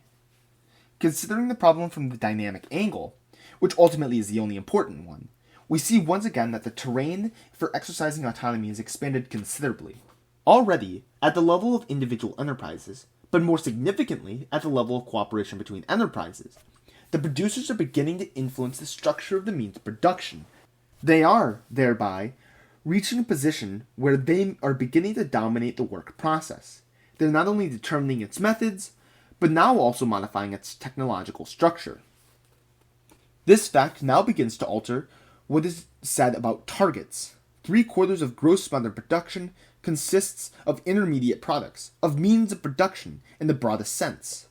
When producers and users of immediate products decide together about the means of production, they are participating in a very direct and immediate way in the decisions about the objectives of production.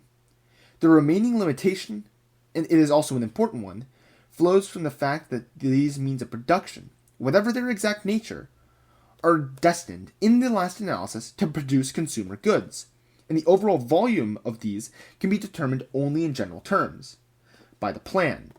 But here, too, looking at things dynamically radically alters one's vision. Modern consumption is characterized by the constant appearance of new products. Factories producing consumer goods will receive suggestions about, study, and finally produce such products. This raises the broader question of contact between producers and consumers. Capitalist society rests on a complete separation of these two aspects of human activity and on the exploitation of the consumer qua consumer. There isn't just monetary exploitation through overcharging and limitations on one's income. Capitalism claims that it can satisfy the masses' needs better than any other system in history. But in fact, capitalism, if it does not determine these needs themselves, decides upon the method of satisfying them. Consumer preferences is the only one of numerous variables that can be manipulated by modern sales techniques. The division between producers and consumers appears most glaringly in the relation to the quality of goods. This problem is insoluble in any exploitative society, as Daniel Moth's dialogue between the human worker and the robot worker shows. Do you believe this dimension is important? It's just going into the wall. Those who look at the surface of things only see a commodity as a commodity. They don't see it in a crystallized moment of the class struggle. They see faults or defects, instead of seeing in them the resultant of the worker's constant struggle with himself.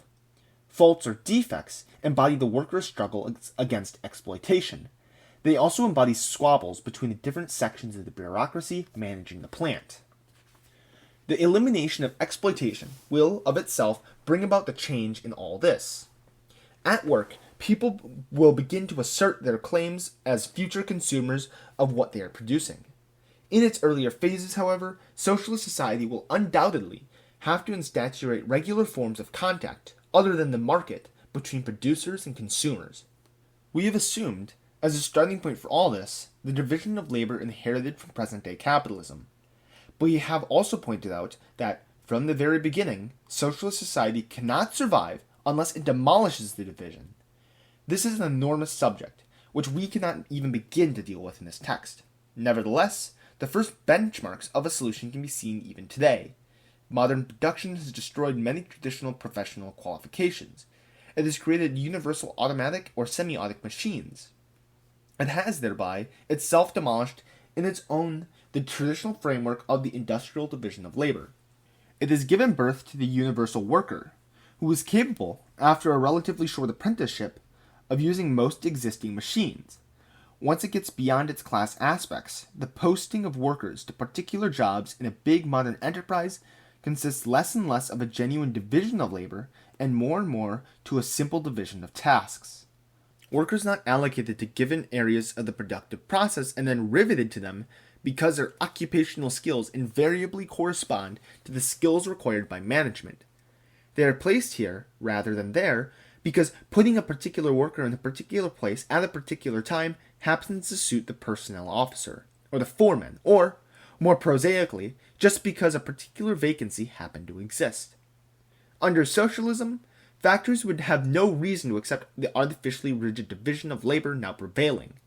There will be every reason to encourage a rotation of workers between shops and departments, and between production and office areas.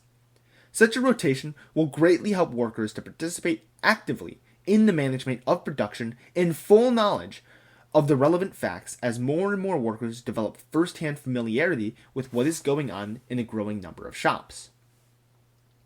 The same applies to the rotation of workers between various enterprises, and in particular between producing and utilizing units. The residues of capitalism's division of labor gradually will have to be eliminated. This overlaps with the general problem of education, not only of generations to come, but of those adults who were brought up under the previous system. We cannot go into this problem here. Simplification and rationalization of general economic problems. The functioning of the socialist economy implies that the producers themselves will consciously manage all economic activity. This management will be exercised at all levels, and in particular at the overall or central level. It is completely illusory to believe that either a central bureaucracy is left to itself, or even a bureaucracy controlled by the workers could guide the economy towards socialism. Such a bureaucracy could only lead socialism towards new forms of exploitation. It is also wrong to think that automatic, objective mechanisms could be established that, like the automatic pilot of a modern jet engine, could at each moment direct the economy in the desired direction. It is just as impossible for an enlightened bureaucracy. The mechanisms of a true market, supposedly restored to its pristine and original pre-capitalist purity, or regulatory control afforded by some electronic supercomputer to achieve such an ideal end. Any plan presupposes a fundamental decision on the rate of growth of the economy, and this in turn depends essentially on the decisions concerning the distribution of the social product between investment and consumption. Now, there is no objective, rational basis for determining how to distribute the social product. A decision to invest 0% of the social product is neither more or less objectively rational than the decision to invest 90% of it. The only rationality in the matter is the choice people make about their own fate, in full knowledge of the relevant facts. The fixing of a plan targets by those who will have to fulfill them. In the last analysis, the only guarantee of their willing and spontaneous participation, and hence of an effective mobilization of individuals around both the management and the expansion of the economy. But this does not mean that the plan and the management of the economy are just political matters. Socialist planning will base itself on certain rational technical factors. It is, in fact, the only type of planning that could integrate such factors into a conscious management of the economy. These factors consist of a number of extremely useful and effective labor-saving and thought-saving devices that can be used to simplify the representation of the economy and its laws, thereby allowing the problems of essential economic management to be made accessible to all. Workers' management of production, this time at the level of the economy as a whole, and not just at the level of a particular factory, will be possible only if management tasks have been enormously simplified, so that producers and their collective organs are in a position to judge the key issues in an informed way. What is needed, in other words, is for the vast chaos of today's economic facts and relations to be boiled down to certain propositions that adequately sum up the real problems and choices. These propositions should be few in number, they should be easy to grasp, they should summarize reality without distortion or mystification. If they can do this, they will form an adequate basis for meaningful judgments. A condensation of this type is possible, first, because there is at least a rational outline up to the economy. Second, because there already exists today certain techniques allowing one to grasp the complexities of economic reality. And finally, because it is now possible to mechanize and to automate all that does not pertain to human decisions in the strict sense. A discussion of the relevant techniques, devices, and possibilities is therefore indispensable starting right now. They enabled us to carry out the vast clearing of ground. Without them, workers' management would collapse under the weight of the very subject matter it ought to be getting a handle on. The content of such a discussion is in no sense a purely technical one, and at each stage we will be guided by the general principle already outlined here. The plan factory. A production plan, whether it deals with one factory or the economy as a whole, is a type of reasoning, made up of a great number of secondary arguments. It can be boiled down to two premises and one conclusion. The two premises are the material means initially at one's disposal, equipment, stocks, labor, etc., and the target one is aiming at, production of so many specified objects and services within a given period of time. We will refer to these premises as the initial conditions and the ultimate target. The conclusion is the path to be followed from the initial conditions to ultimate target. In practice, this means a certain number of intermediate products to be made within a given period. We call these conclusions the intermediate targets. When passing from simple initial conditions to a simple ultimate target, the intermediate targets can be determined right away, and the initial conditions or the ultimate targets become more complex or are spread out in time. The establishment of intermediate targets becomes more difficult. In the case of the economy as a whole, where there are thousands of different products, many of which can be made by several different processes, and where the manufacture of any given category of products indirectly or directly involves most of the others. One must imagine that the level of complexity makes rational planning, in the sense of an a priori determination of the intermediate targets, given the initial conditions and the ultimate target, impossible. The apologists for free enterprise have been proclaiming this doctrine for ages, but is it false? The problem can be solved, and available mathematical techniques in fact allow it to be solved remarkably simply. Once the initial conditions, the economic situation at the start of the planning process are known, and the ultimate target, or targets, have been consciously set, all planning work, the determination of the intermediate targets, can be reduced to a purely technical task of execution, capable of being mechanized and automated to a very high degree. The basis of the new methods is the concept of the total interdependence of all sectors of the economy. The fact that everything that one sector utilizes in production is itself the product of one or more other sectors, and the converse fact that every product of a given sector will ultimately be utilized or consumed by one or more other sectors.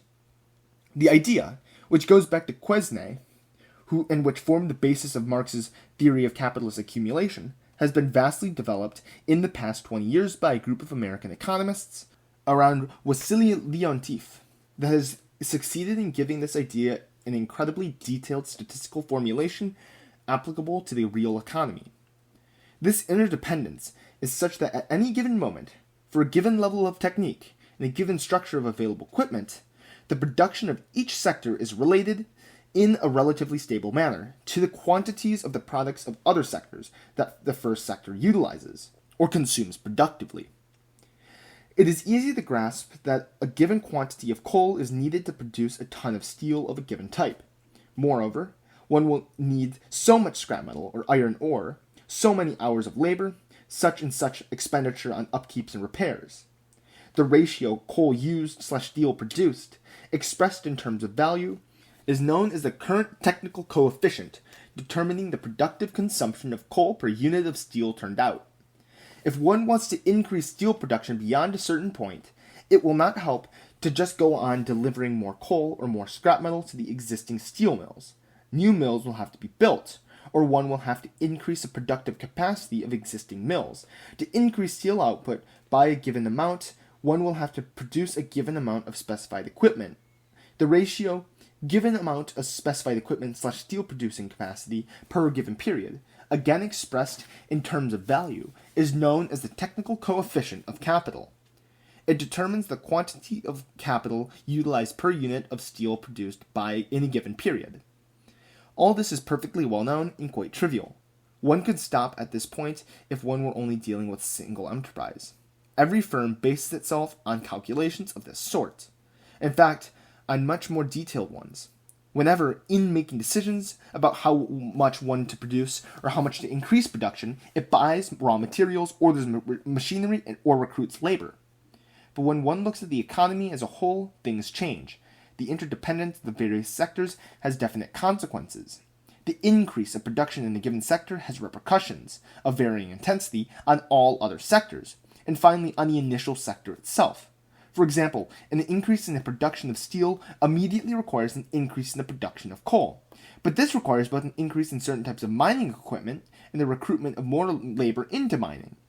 The increased demand for mining equipment in turn requires more steel and more labor in the steel mills, and this in turn requires a demand for more coal, and so forth.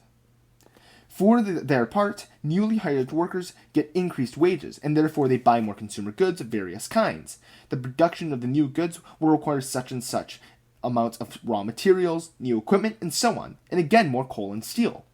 The question of how much the demand for nylon stockings will rise in West Virginia or the Bases Pyrenees if a new blast furnace were built in Pennsylvania or Lorraine is not a joke, but one of the central problems to which planners should, and can, respond. The use of Leontief's matrices, combined with other modern methods such as Koopman's activity analysis, of which operational research is a specific interest, would, in the course of a socialist economy, allow theoretically exact answers to be given questions of this type. A matrix is a table on which technical coefficients, both current technical coefficients and technical coefficients of capital, expressing the dependence of each sector upon each of the others, are laid out systematically.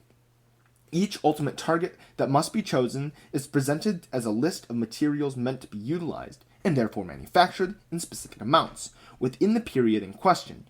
As soon as the ultimate target is chosen, the solution of a system of simultaneous equations enables one to define immediately all the intermediate targets, and therefore the tasks to be fulfilled by each sector of the economy.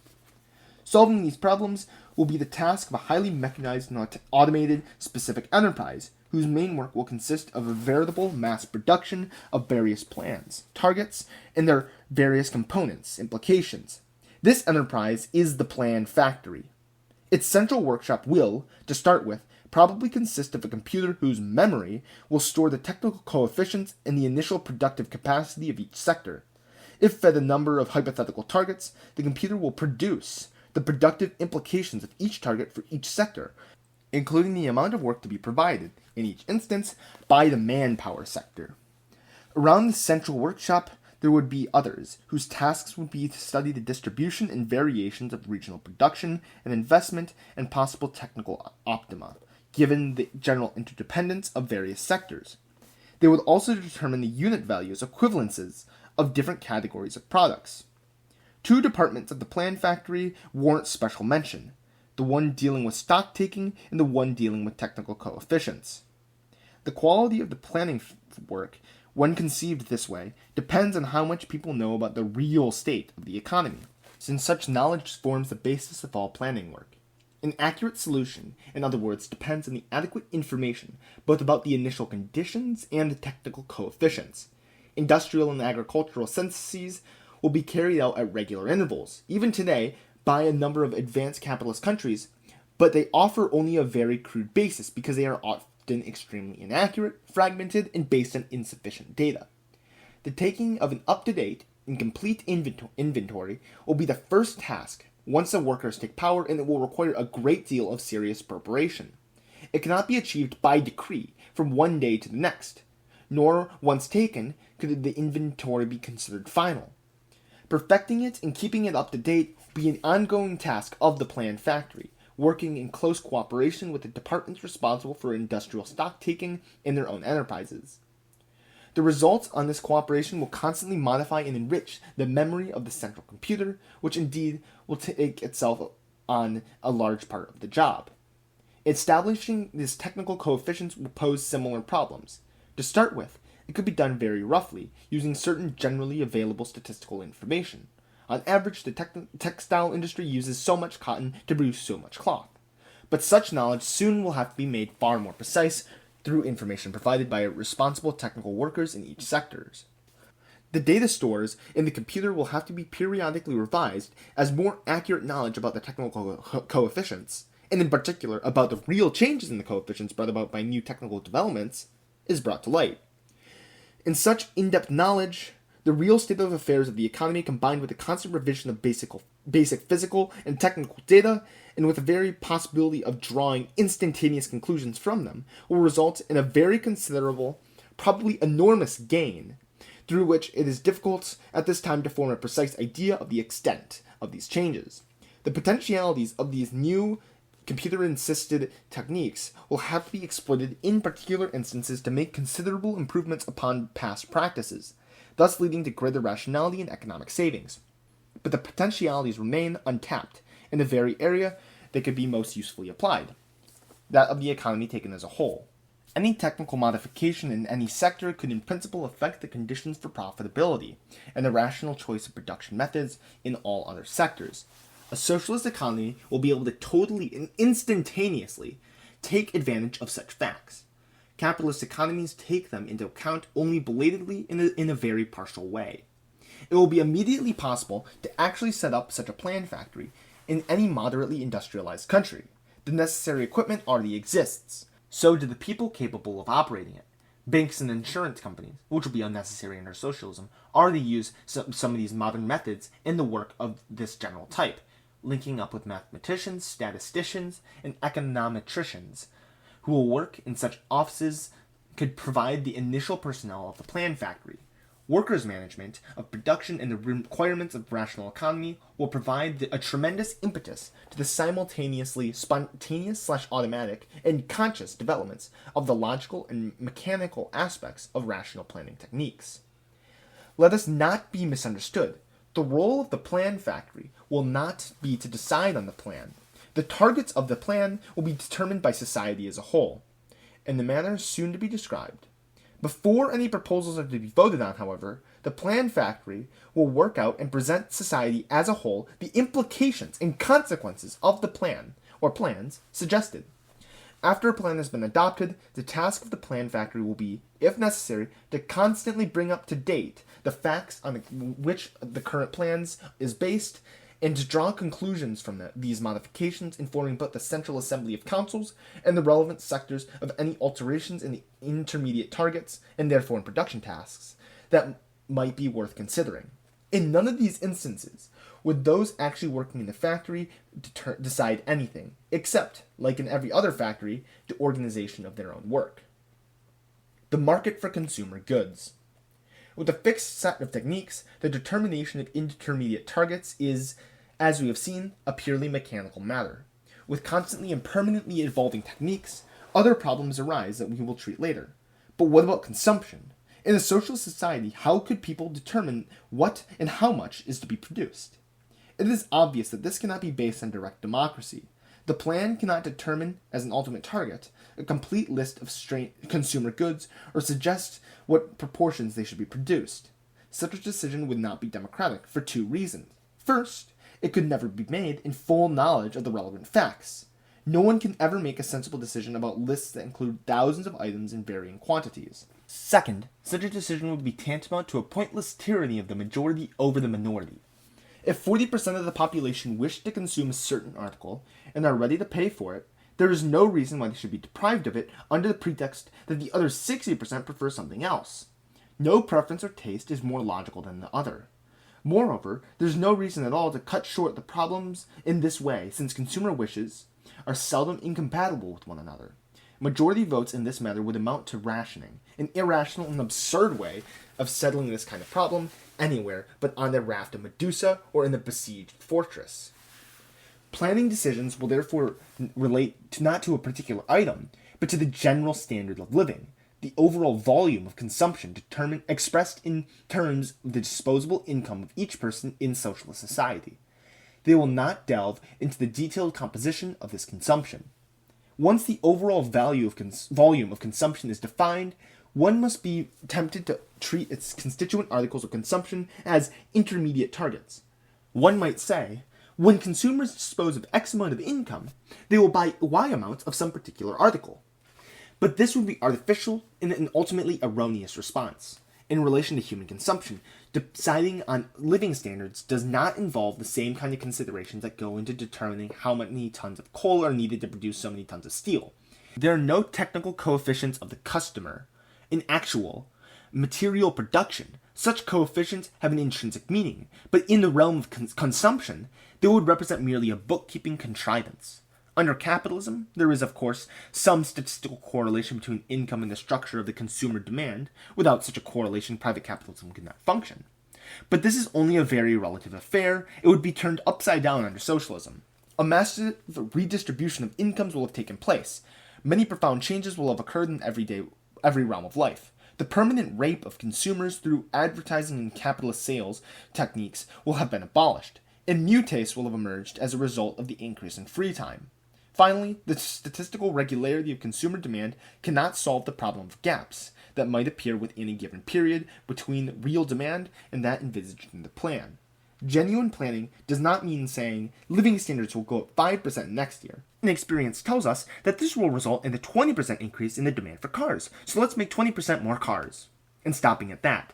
One will have to start this way, where other criteria are missing, but there will have to be a powerful correcting mechanism capable of responding to disparities between the anticipated and real demand. Socialist society will have to regulate the pattern of its consumption according to the principle of consumer sovereignty, which implies the existence of a real market for consumer goods.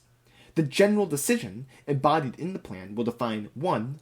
What proportion of its overall product society wishes to devote to the satisfaction of individual consumer needs. 2. What proportion it would like to allocate to collective needs, public consumption. And 3. What proportion it wants to apply to the development of the productive forces, i.e. investment. But the structure of consumption will have to be determined by the demand of the consumers themselves. How will the market operate? How could a mutual adaptation of supply and demand come about?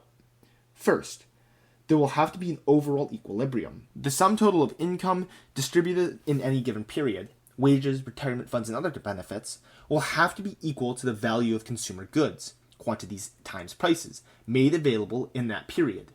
An empirical initial decision will then have to be made in order to provide at least a skeleton for the structure of consumption.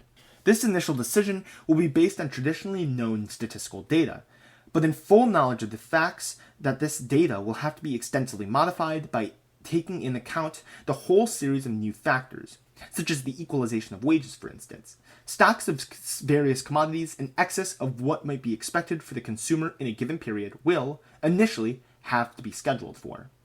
3 corrective processes have then come into play, the net result of which will have to show immediately any gap between anticipated and real demand, and then bridge it. 1. Available stocks will either rise or fall. 2.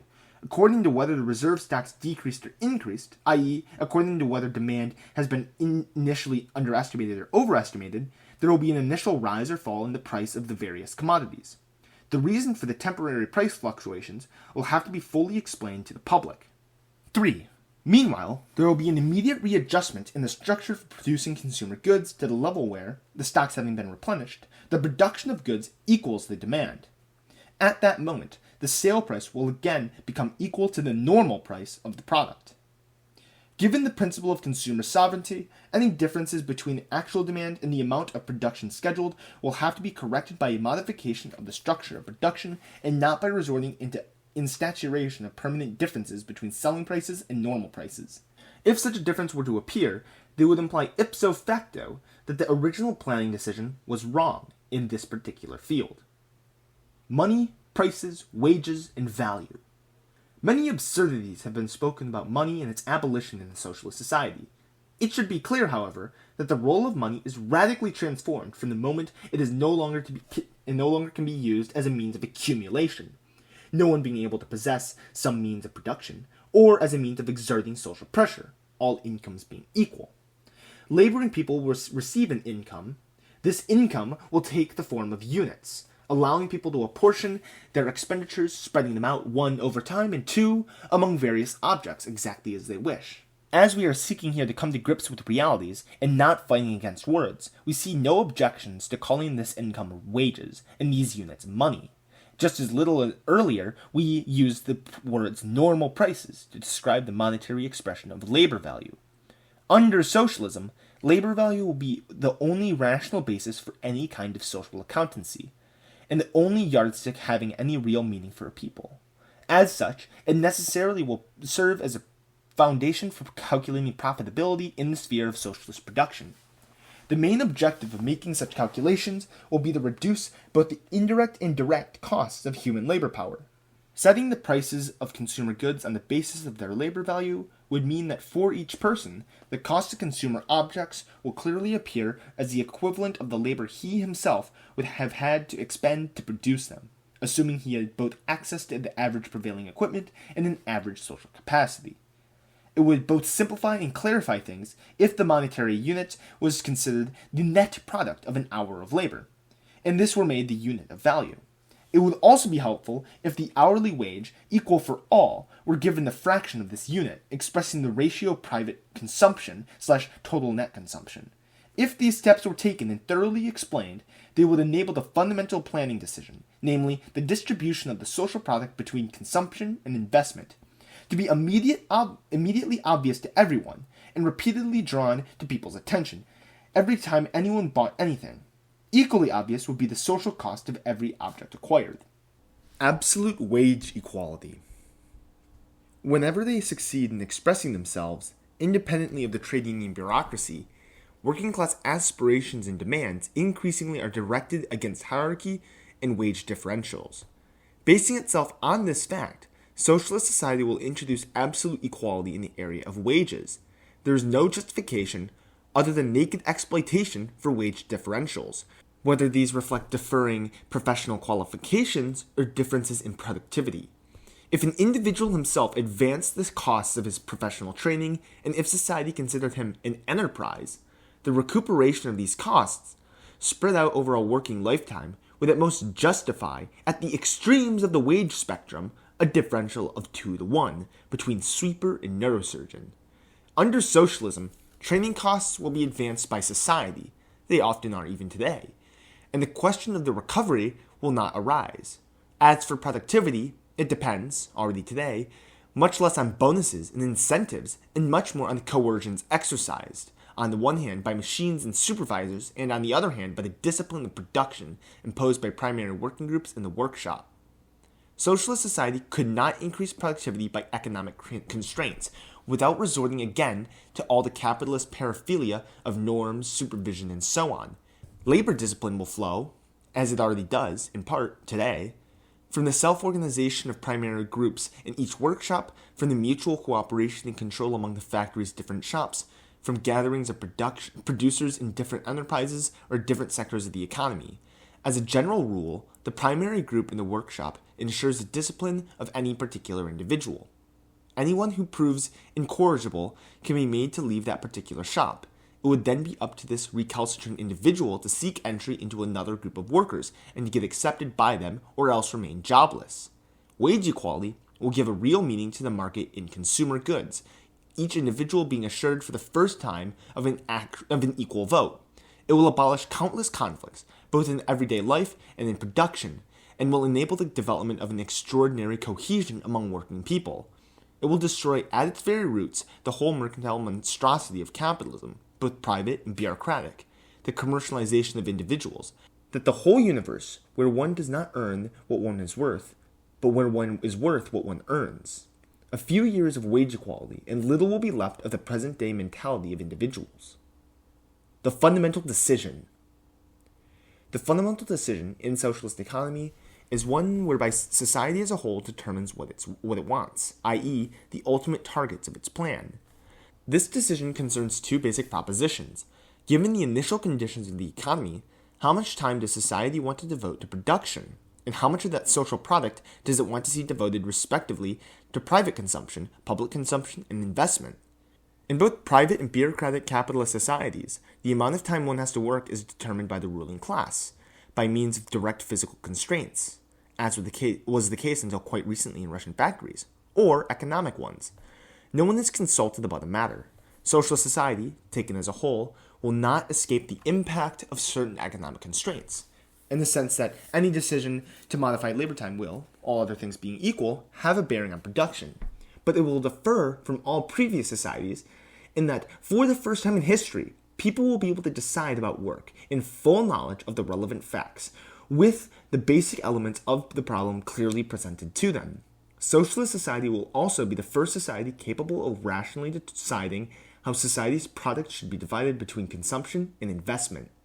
Under private capitalism, the distribution takes place in an absolutely blind fashion, and no one would seek in vain any rationality underlying what determines investment.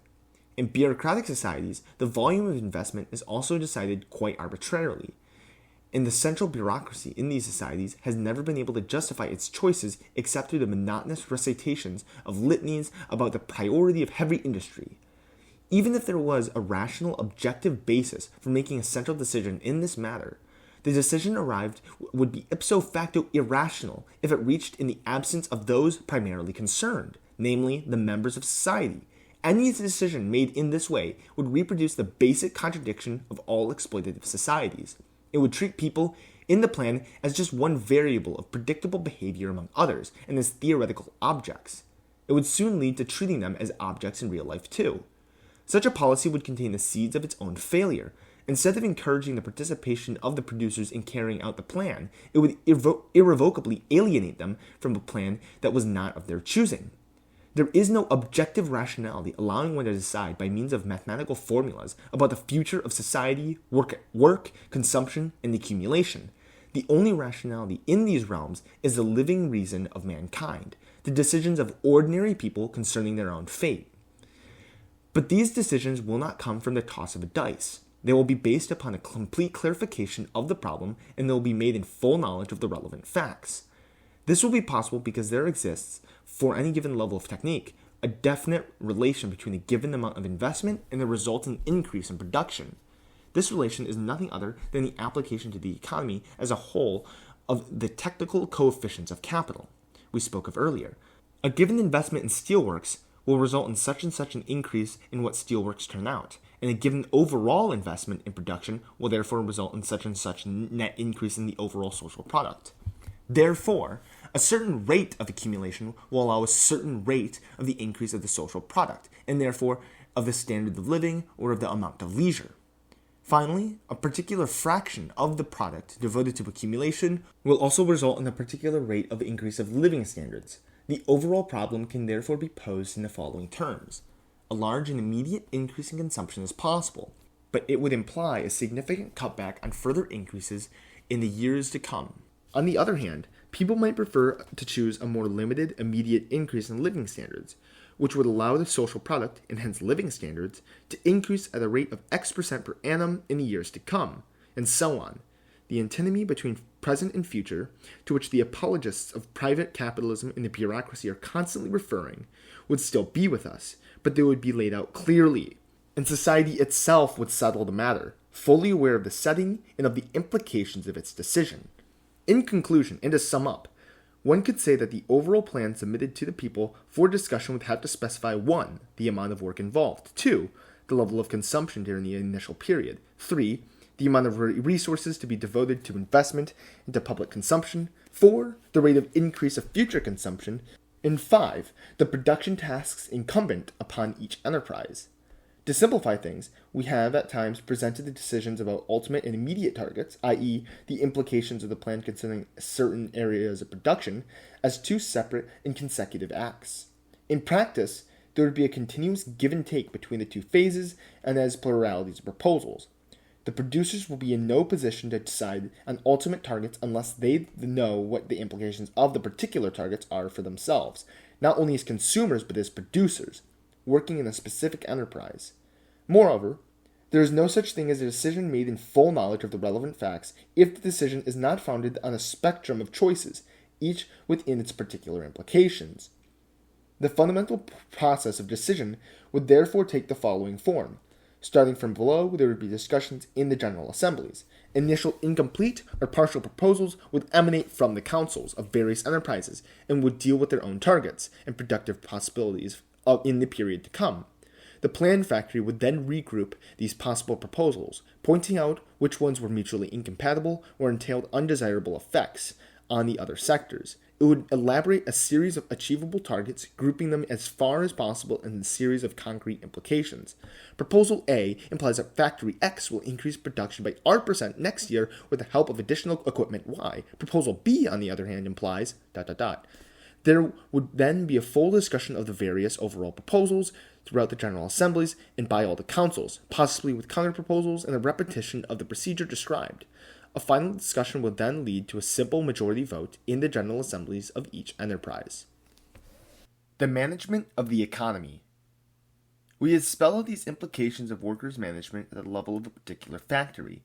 These consist in the abolition of any separate managerial apparatus, or of the performance of managerial jobs by the workers themselves, organized in workers' councils and in general assemblies of one or more shops or offices, or of the whole enterprise. Workers' management of the economy as a whole also implies that the management of the economy is not vested in the hands of the specific managerial stratum, but instead to the organized collectivities of producers. What we have outlined in the previous section shows that democratic management is perfectly feasible. Its basic assumptions is a clarification of data and people's utilization of what modern techniques have now made possible. It implies the unconscious use of a series of devices and mechanisms, such as general consumer market, wage equality, the connections established between price and value, and, of course, the plain factory. Combined with real knowledge concerning economic reality, together these will help clear the ground. The major part of planning is just made up of tasks of execution. It could not safely be left to highly mechanized or automated offices, which would have no political or decisional role whatsoever and would confine themselves to placing before a society a variety of feasible plans and their fully respective implications for everyone, both from the standpoint of production and from that of consumption. This general clearing of the ground having been achieved, and coherent possibilities having been presented to the people, the final choice will lie in their hands. Everyone will participate in deciding the ultimate targets, in full knowledge of the relevant facts, i.e., knowing the implications of his choice for himself, both as producer and as consumer. The elements of the plan will begin with proposals emanating from various enterprises.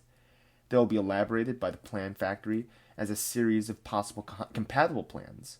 Finally, the spectrum of plans will be brought back before the General Assemblies of each enterprise, where they will be discussed and voted on.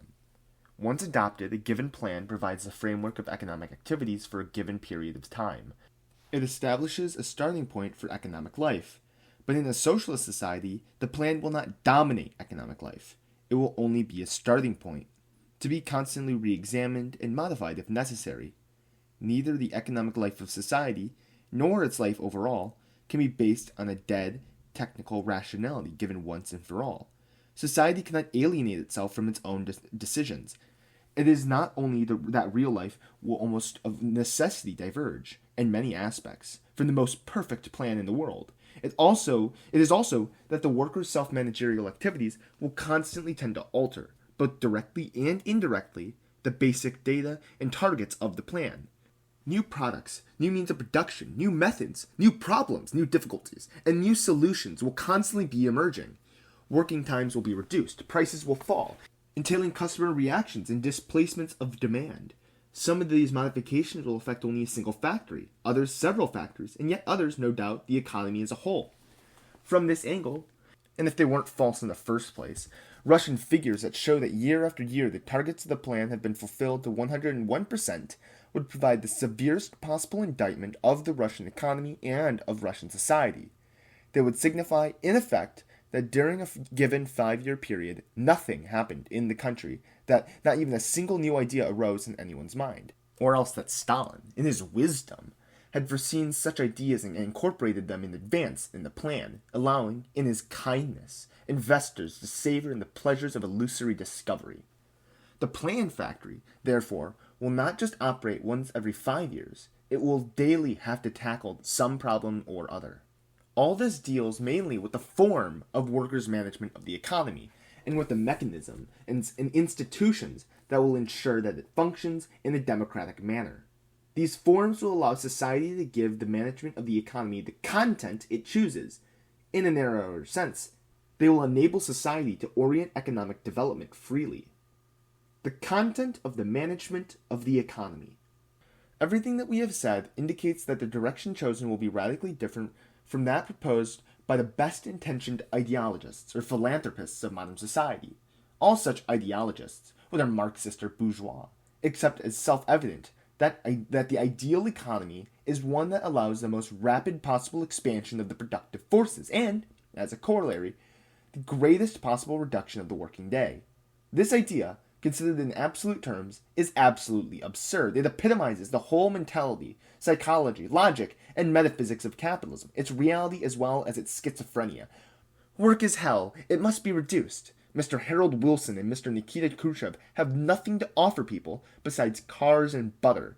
The population must therefore be made to feel that it can only be happy if the roads are choked with cars, or if it can catch up to American butter production within the next 3 years. And when the people acquire the said cars and the said butter, all that will be left for them to do will be to commit suicide, which is just as they do in the ideal country called Sweden.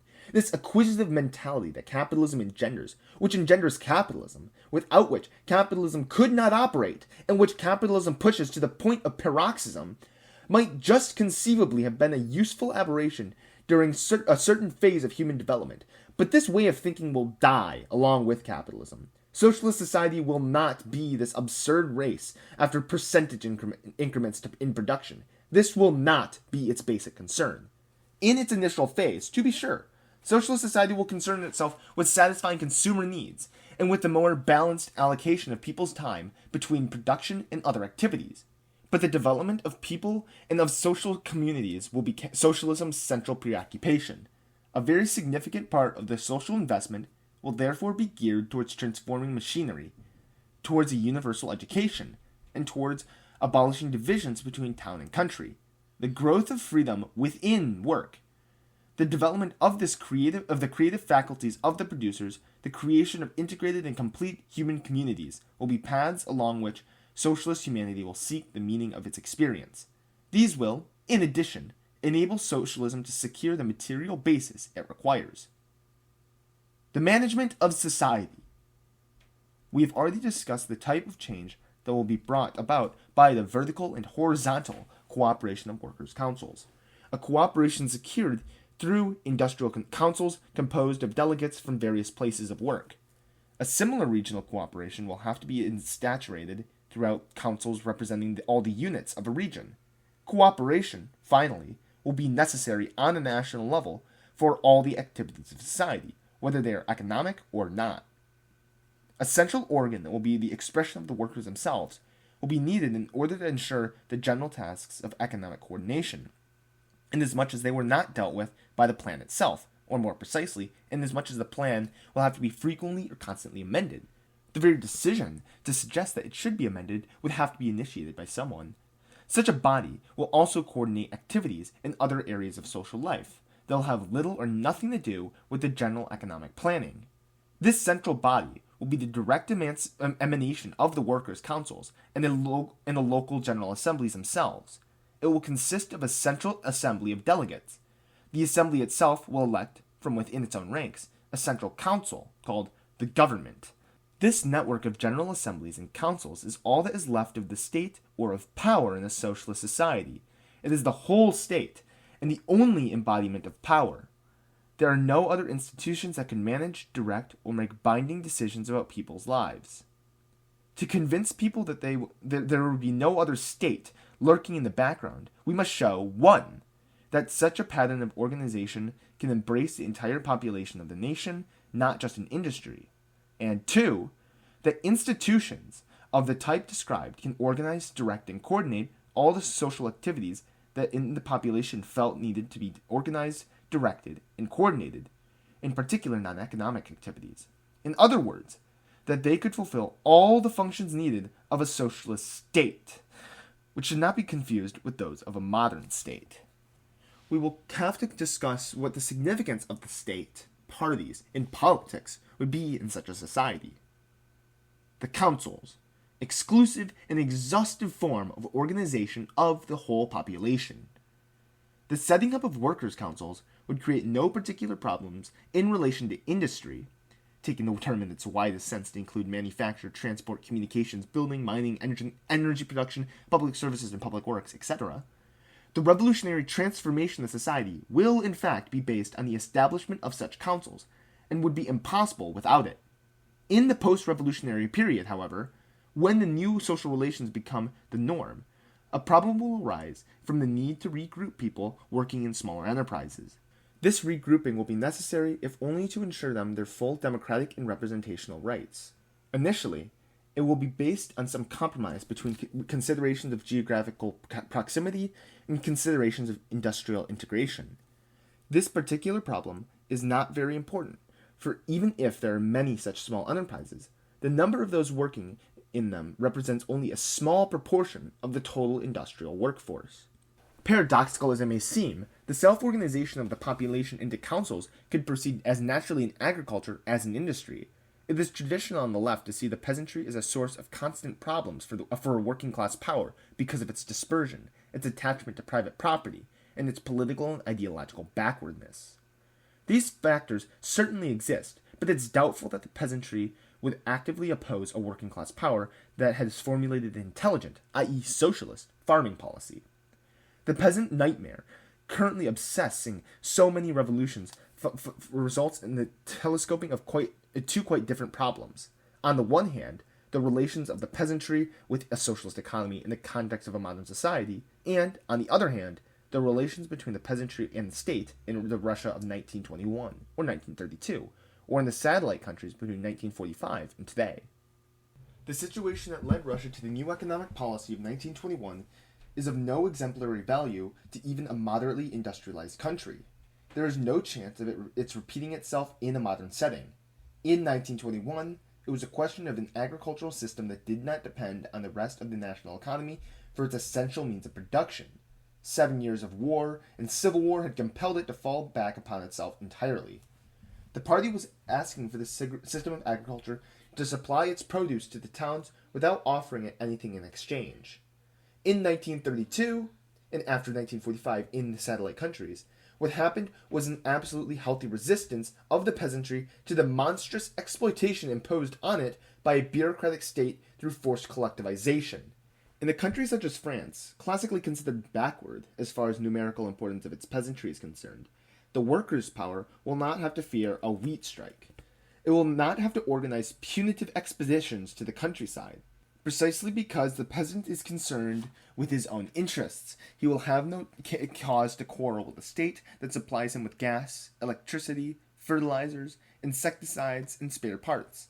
Peasants would actively oppose such an administration only if it pushed to the limit, either by exploitation or by an absurd policy of forced collectivization.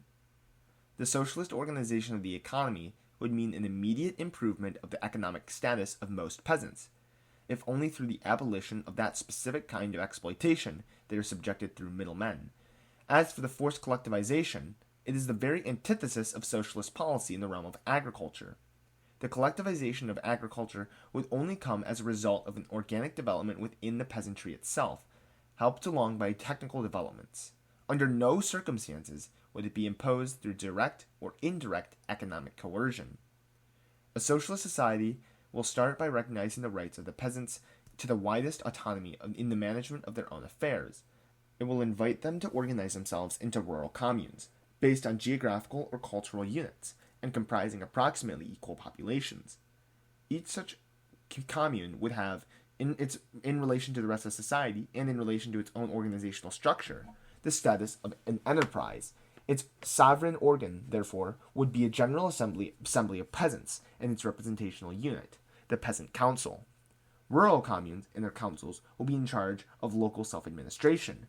They alone will be able to decide when and how they want to form producers' cooperatives and under what conditions. In relation to the overall plan, it will be the rural communes and their councils that will be responsible to the government and not to individual peasants. Communes will undertake to deliver a certain percentage of their produce, or a given amount of a specific product, in exchange for given amounts of money or means of production. The rural communes themselves will decide how these obligations and payments ought to be allocated among their own members. Complex, but by no means insoluble economic problems will probably arise in this respect. They boil down to the question of how agricultural prices will be determined in a socialist economy. The application of uniform prices would maintain significant income inequalities, differential rents, between different rural communes, and even between different farmers in a given commune. The ultimate solution to the problem would require, of course, the complete socialization of agriculture. In the meantime, compromises will be necessary. There might perhaps be some form of taxation on the wealthier communes combined with subsidies for the poorer ones until the gap between them had been substantially narrowed. To suppress inequalities completely by this means would amount, however, to forcible socialization. One should note in passing that differential yields today stem in part from the artificial maintenance of farmers on poor yield soils through the subsidies paid by the capitalist state for basically political purposes. Socialist society could rapidly lessen these gaps by refusing to subsidize non-profitable farming activities, while at the same time massively helping to equip the poor but potentially viable communes. What about groups of workers involved in services of various kinds, from commercial, banking, and insurance company staff to workers in entertainment to the ex-state administrators? There is no reason why the pattern of their self-organization should not resemble that pertaining to industry as a whole. And what about the 1,000-to-1 petty trades existing in towns? Shopkeepers, personal services, artisans, and some of the liberal professions, etc. Here, the pattern of organization could resemble that what we have outlined above for an atomized occupation such as agriculture. A working class power will never seek to socialize these occupations by force. It will only require that these categories group themselves into associations or cooperatives, which will, at one and the same time, constitute their representative political organs and their responsible units in relation to the management of the economy as a whole. There will be no question, for instance, of socialized industry individually supplying each particular shop or artisan. Instead, it will supply the cooperatives that these shopkeepers or artisans will be a member of, and will entrust these collectives to the job of organizing within their own ranks. At the political level, people in these occupations will seek representation through councils, or they won't be represented at all, for there won't be any elections of either the Western or Russian types. These solutions present serious shortcomings when compared to the industrially based workers' councils, or even when compared with rural communes. Workers' councils, or rural communes, are not primarily based on an occupation. When they are still sub-based, this would reflect their weakness rather than their strength. They're based on a working unity and on a shared life. In other words, workers' councils and rural communes represent organic social units. A cooperative of artisans or of petty traders, geographically scattered and living and working separately from one another, will only be based on a rather narrow community of interests. This fragmentation is a legacy of capitalism that socialist society ought to eliminate as soon as possible. These occupations are overcrowded today. Under socialism, some of the members of the strata will be absorbed into other occupations. Society will grant funds to the remainder to enable themselves to organize into larger self-managed units. When discussing people in these various occupations, we must repeat what we said about farmers, namely, that we have no experience of what their attitudes might be towards socialist power. To start with, and up to a point, they will doubtless remain attached to property. But up to what point? All that we know is how they reacted to when Stalinism sought forcibly to drive them into a concentration camp instead of into a socialist society. A society that will grant them a great deal of autonomy in their own affairs, that will peacefully and rationally seek to integrate them into the overall patterns of social life, that will furnish them with a living example of democratic self-management, and that will certainly give them positive help if they wanted to proceed towards socialization, and will certainly enjoy a different prestige in their eyes, and will have a totally different kind of influence on their developments than did an exploiting and totalitarian bureaucracy that, by every one of its acts, reinforced their attachment to property and drove them centuries backward. The councils, universal form of organization for social activities. The basic units of social organization, as we've envisaged them so far, will not merely manage production. They will, at the same time, and primarily, be organs for popular self-management in all of its aspects. On the one hand, they will be organs of local self-administration, and on the other hand, they will be the only bases of the central power, which will exist as a federation or regrouping of all the councils. To say that the Workers' Council will be an organ of popular self-administration, and not just an organ of workers' management and production, is to recognize that the factory or office is not just a productive unit, but also a social cell, and that it will become the primary locus of individual socialization. Although this varies from country to country and from workplace to workplace, myriad activities other than just earning a living take place around it. canteens, cooperatives, vacation retreats, sport clubs, libraries, rest homes, collective outings, dances, etc. Activities that allow the most important human ties, both private and public, to become established. To the extent that the average person is today active in public affairs, it is more likely to be through some trade union or political activity related to work in the capacity as an abstract citizen, putting a ballot in a box once every few years. Under socialism, the transformation of the relations of production and of the very nature of work will enormously reinforce for each worker the positive significance of the working collective to which he belongs. Workers' councils in rural communes will absorb all of today's municipal functions. They also will take over many others, which the monstrous centralization of the modern capitalist state has removed from the hands of local groups, with the sole aim of consolidating the control of the ruling class and of its central bureaucracy over the whole population. Local councils, for instance, will take over such city and county services and departments as the direct application of policing powers by detachments of armed workers assigned in rotation, the administration of local justice, and the local control of primary education. The two forms of recruitment, productive and geographical, seldom coincide today. People's homes are at variable distances from where they work, where the scatter is small, as in a number of industrial towns or in industrial suburbs, or in many rural communes. The management of production and local self-administration will be undertaken by the same general assemblies and by the same councils. Where home and workplace do not overlap, geographically, based on local councils, Soviets, will have to be instituted, directly representing both the inhabitants of a given area and the enterprises in the area. Initially, such geographically based local councils will be necessary in many places. One might envisage them as collateral institutions in charge of local affairs. They will collaborate at the local and national levels with the councils of producers, which alone represent the seat of power. Although the Russian word Soviet means council, one should not confuse the workers' councils we have been describing in the text with the earliest Russian Soviets. The workers' councils are based on one's place of work. They can play both a political role and a role in the industrial management of production. In its essence, a workers' council is a universal organ.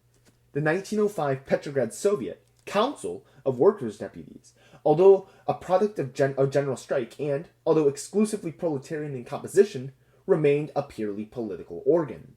The Soviets of 1917 were ruled geographically based.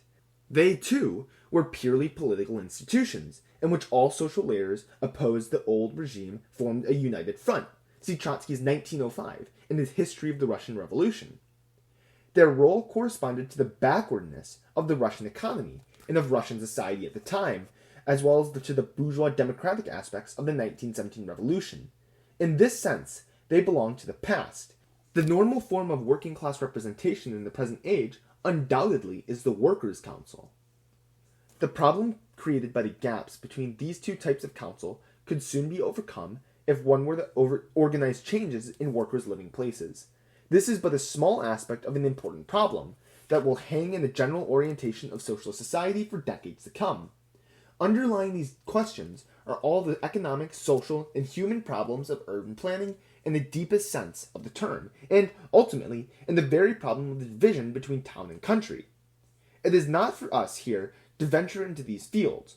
All we can say is that, from the very start, a socialist society will have to tackle these problems as total problems, for they have an effect on every aspect of people's lives and on society's own economic, political, and cultural purpose. What we have said about local self-administration also applies to regional self-administration. Regional federations of workers' councils or rural communes will be in charge of coordinating these bodies at a regional level and of organizing activities best tackled at such a level. The industrial organization of the state. We have seen that a large number of functions of the modern state, and not merely territorial functions, will be taken over by local or regional organs of popular self-administration. But what about the truly central functions? Those whose content affects indivisibly the totality of the population. In class societies, and in particular under classical 19th century liberal capitalism, the ultimate function of the state was to guarantee the maintenance of the existing social relations through the exercise of legal monopoly on violence. In this sense, Lenin was right against the reformists of his day to adopt Engels' description of the state as nothing more than the special bodies of armed men in prisons. In the course of the socialist revolution, there was no doubt as to the fate of this state. Its apparatus was to be smashed, the special detachments of armed men dissolved and replaced by the arming of the people, and the permanent bureaucracy abolished and replaced by electable and revocable officials. Under today's crisis-ridden capitalism, increasing economic concentration and increasing concentration of all aspects of social life, with the corresponding need for the ruling class to submit everything to its control and supervision, have led since Lenin's time to an enormous growth of the state apparatus, its functions, and its bureaucracy. The state is no longer just a coercive apparatus that has elevated itself above society. It is the hub of the whole series of mechanisms whereby society functions from day to day. At the limit, the present-day state underlies all social activity, as in the fully developed bureaucratic capitalist regimes of Russia and the satellite countries. Even in the West, the state goes beyond the mere exercise of power in the narrow sense and takes an ever-increasing role in the management and control not only of the economy but of a host of social activities. Parallel with all this, the state takes on a large number of functions that in themselves could perfectly well be carried out by other bodies, but which either become useful instruments of control or imply the mobilization of considerable resources that the state alone possesses. In many people's minds, the myth of the state as the incarnation of the absolute idea, which Engels mocked a century ago, has been replaced by another myth, the myth of the state as the inevitable incarnation of centralization and of the technical rationalization acquired by modern social life. This has two main effects. It has led some people to consider outmoded, utopian, or inapplicable the conclusions Marx, Engels, and Lenin have drawn from the theoretical analysis of the states and from the experience of the revolutionary events of 1848, 1871, or 1905. It has led others to swallow the reality of the modern Russian state, which simultaneously epitomizes, not what it hides, police terror in the concentration camps, but in what it officially proclaims in its constitution, the complete and total negation of previous Marxist conceptions of what the socialist state might look like, and exhibits a monstrous increase in those very features of capitalist society that were criticized by Marx or Lenin. The total separation of the rulers and ruled, permanent officialdom, greater privileges for the few than ever were allowed into the elite of any bourgeois state, etc. But the very evolution of the modern state contains the seed of a solution. The modern state has become a gigantic enterprise, by far the most important enterprise in modern society. It can exercise its managerial functions only to the extent that it has created a whole network of organs of execution, within which work has become collected, subject to a division of labor, and specialized. What has happened here is the same as what has happened to the management and production in particular enterprises, but it has happened on a much vaster scale. In their overwhelming majority, today's governmental departments only carry out specific and limited tasks.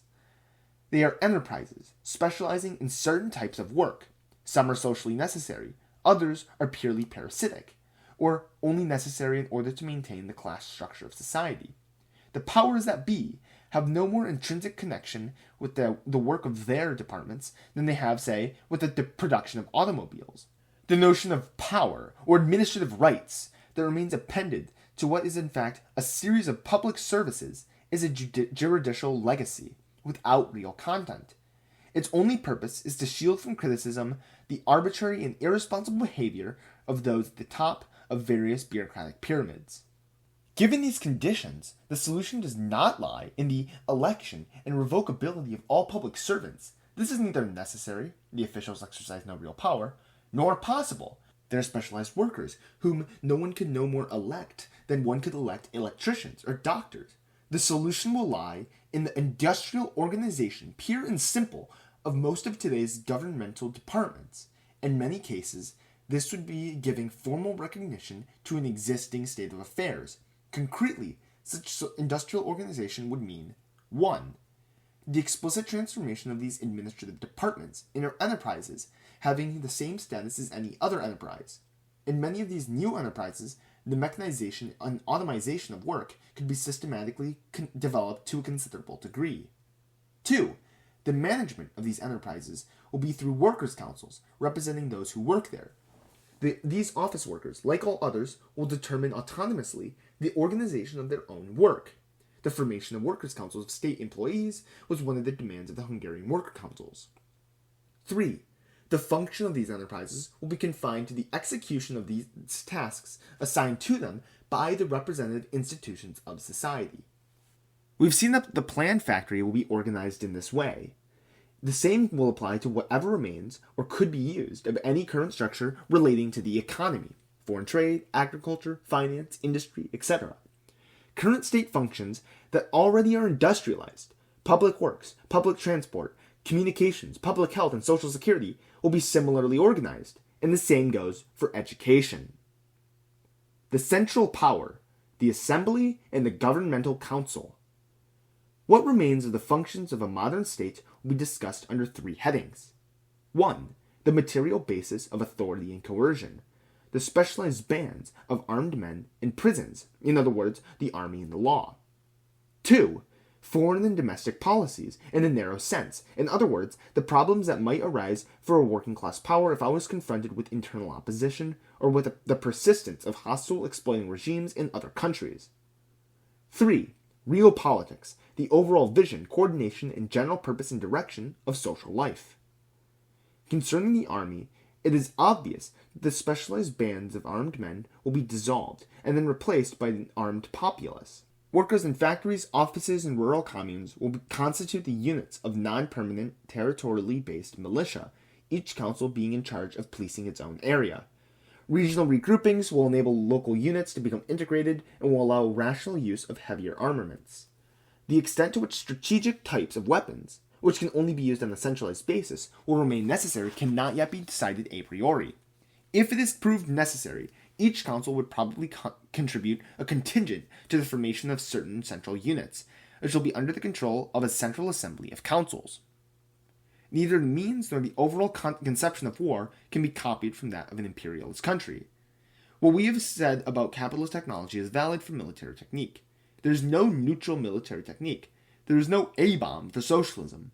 Philip Gume has clearly shown in La Guerre et notre époque, apologies for my French, Socialism au Barbarie 3 and 5-6, July 1949 and March 1950, that the proletarian revolution of necessity will have to draw up its own strategy and methods suitable to its social and human objectives.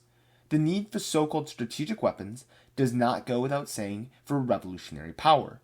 As for the administration of justice, it will be in the hands of rank-and-file bodies. Each council will act as a lower court in relation to offenses committed in its jurisdiction. Individual rights will be guaranteed by procedural rules established by the Central Assembly, and could also include the right to appeals in the regional councils or to the Central Assembly itself. There will be no question of a penal code or of prisons, and the very notion of punishment being absurd from a socialist point of view. Judgments could only aim at re-educating the social delinquent and at reintegrating him into his social surroundings. Deprivation of freedom has meaning only if it is judged that a particular individual constitutes a permanent threat to others. And in that case, what is needed is not a penitentiary, but pedagogical and medical psychiatric institutions. Political problems, in the narrow as well as the broader sense, concerns the whole population, and therefore, only the population as a whole is in a position to solve them. But people can solve them only if they are organized to this end. At the present time, everything is devised so as to prevent the people from dealing with such problems. People are conned into believing that the sole possessors of solutions to political problems are the politicians, those specialists of the universal, whose most universal attribute is precisely their ignorance of any particular reality. This organization will be made up of first of all of workers' councils and the general assemblies of each particular enterprise, the vital collective setting within which there is the confrontation of views and the elaboration of informed political opinions.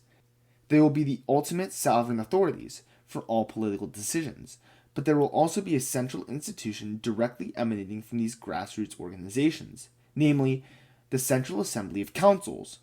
The existence of such a body is necessary, not only because some problems require an immediate decision, even if such a decision may subsequently be subversed by the population, but more particularly because preliminary checking, clarification, and elaboration of the facts are almost always necessary before any meaningful decision can be made.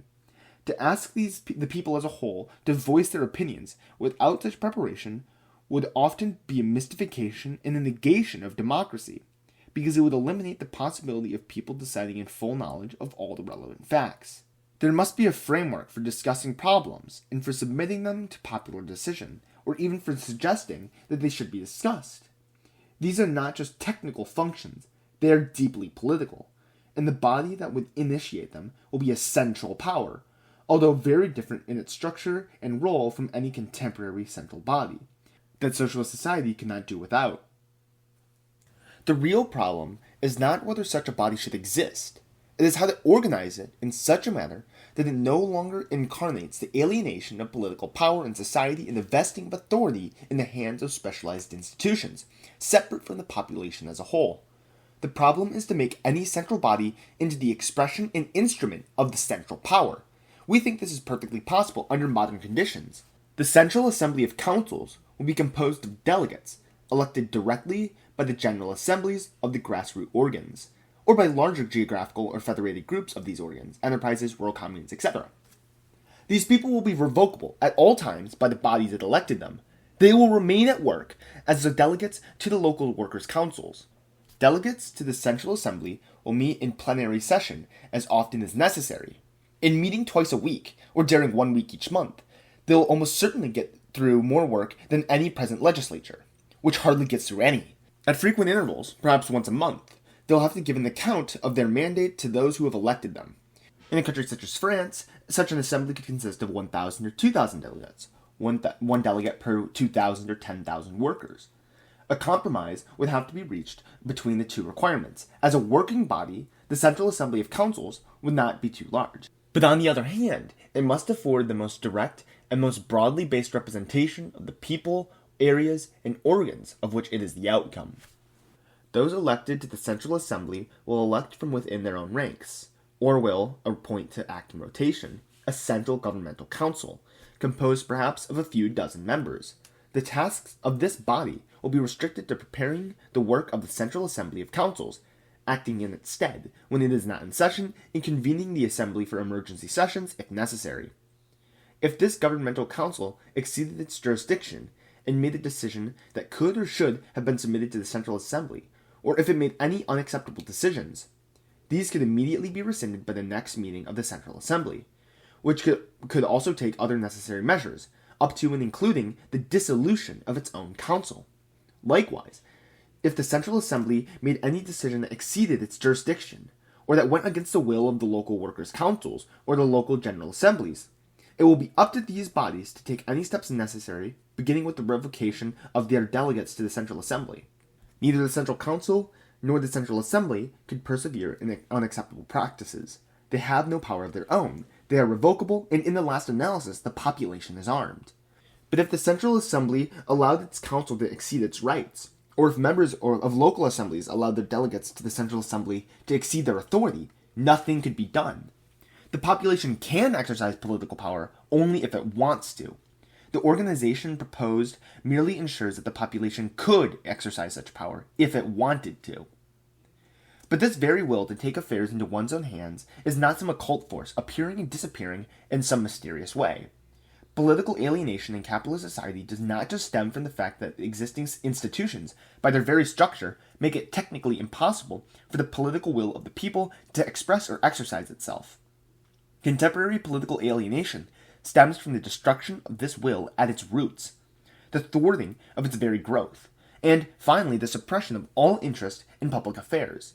There is nothing more sinister than the utterances of sundry liberals bemoaning the political apathy of the people, an apathy that the political and social system they subscribe to would recreate daily if it did not already exist. This suppression of political will in modern society stems as much from the content of modern politics as from the means available for such political expression. It is based on the unbridgeable gulf that today separates politics from people's real lives. The content of modern politics is the better organization of exploiting society. The better to exploit society itself, its measures of expression are necessarily mystifying. They resort either to direct lies or to meaningless abstractions. The world in which all this takes place is a world of specialists, underhanded deals, and spurious technicism. All this will be radically changed in a socialist society.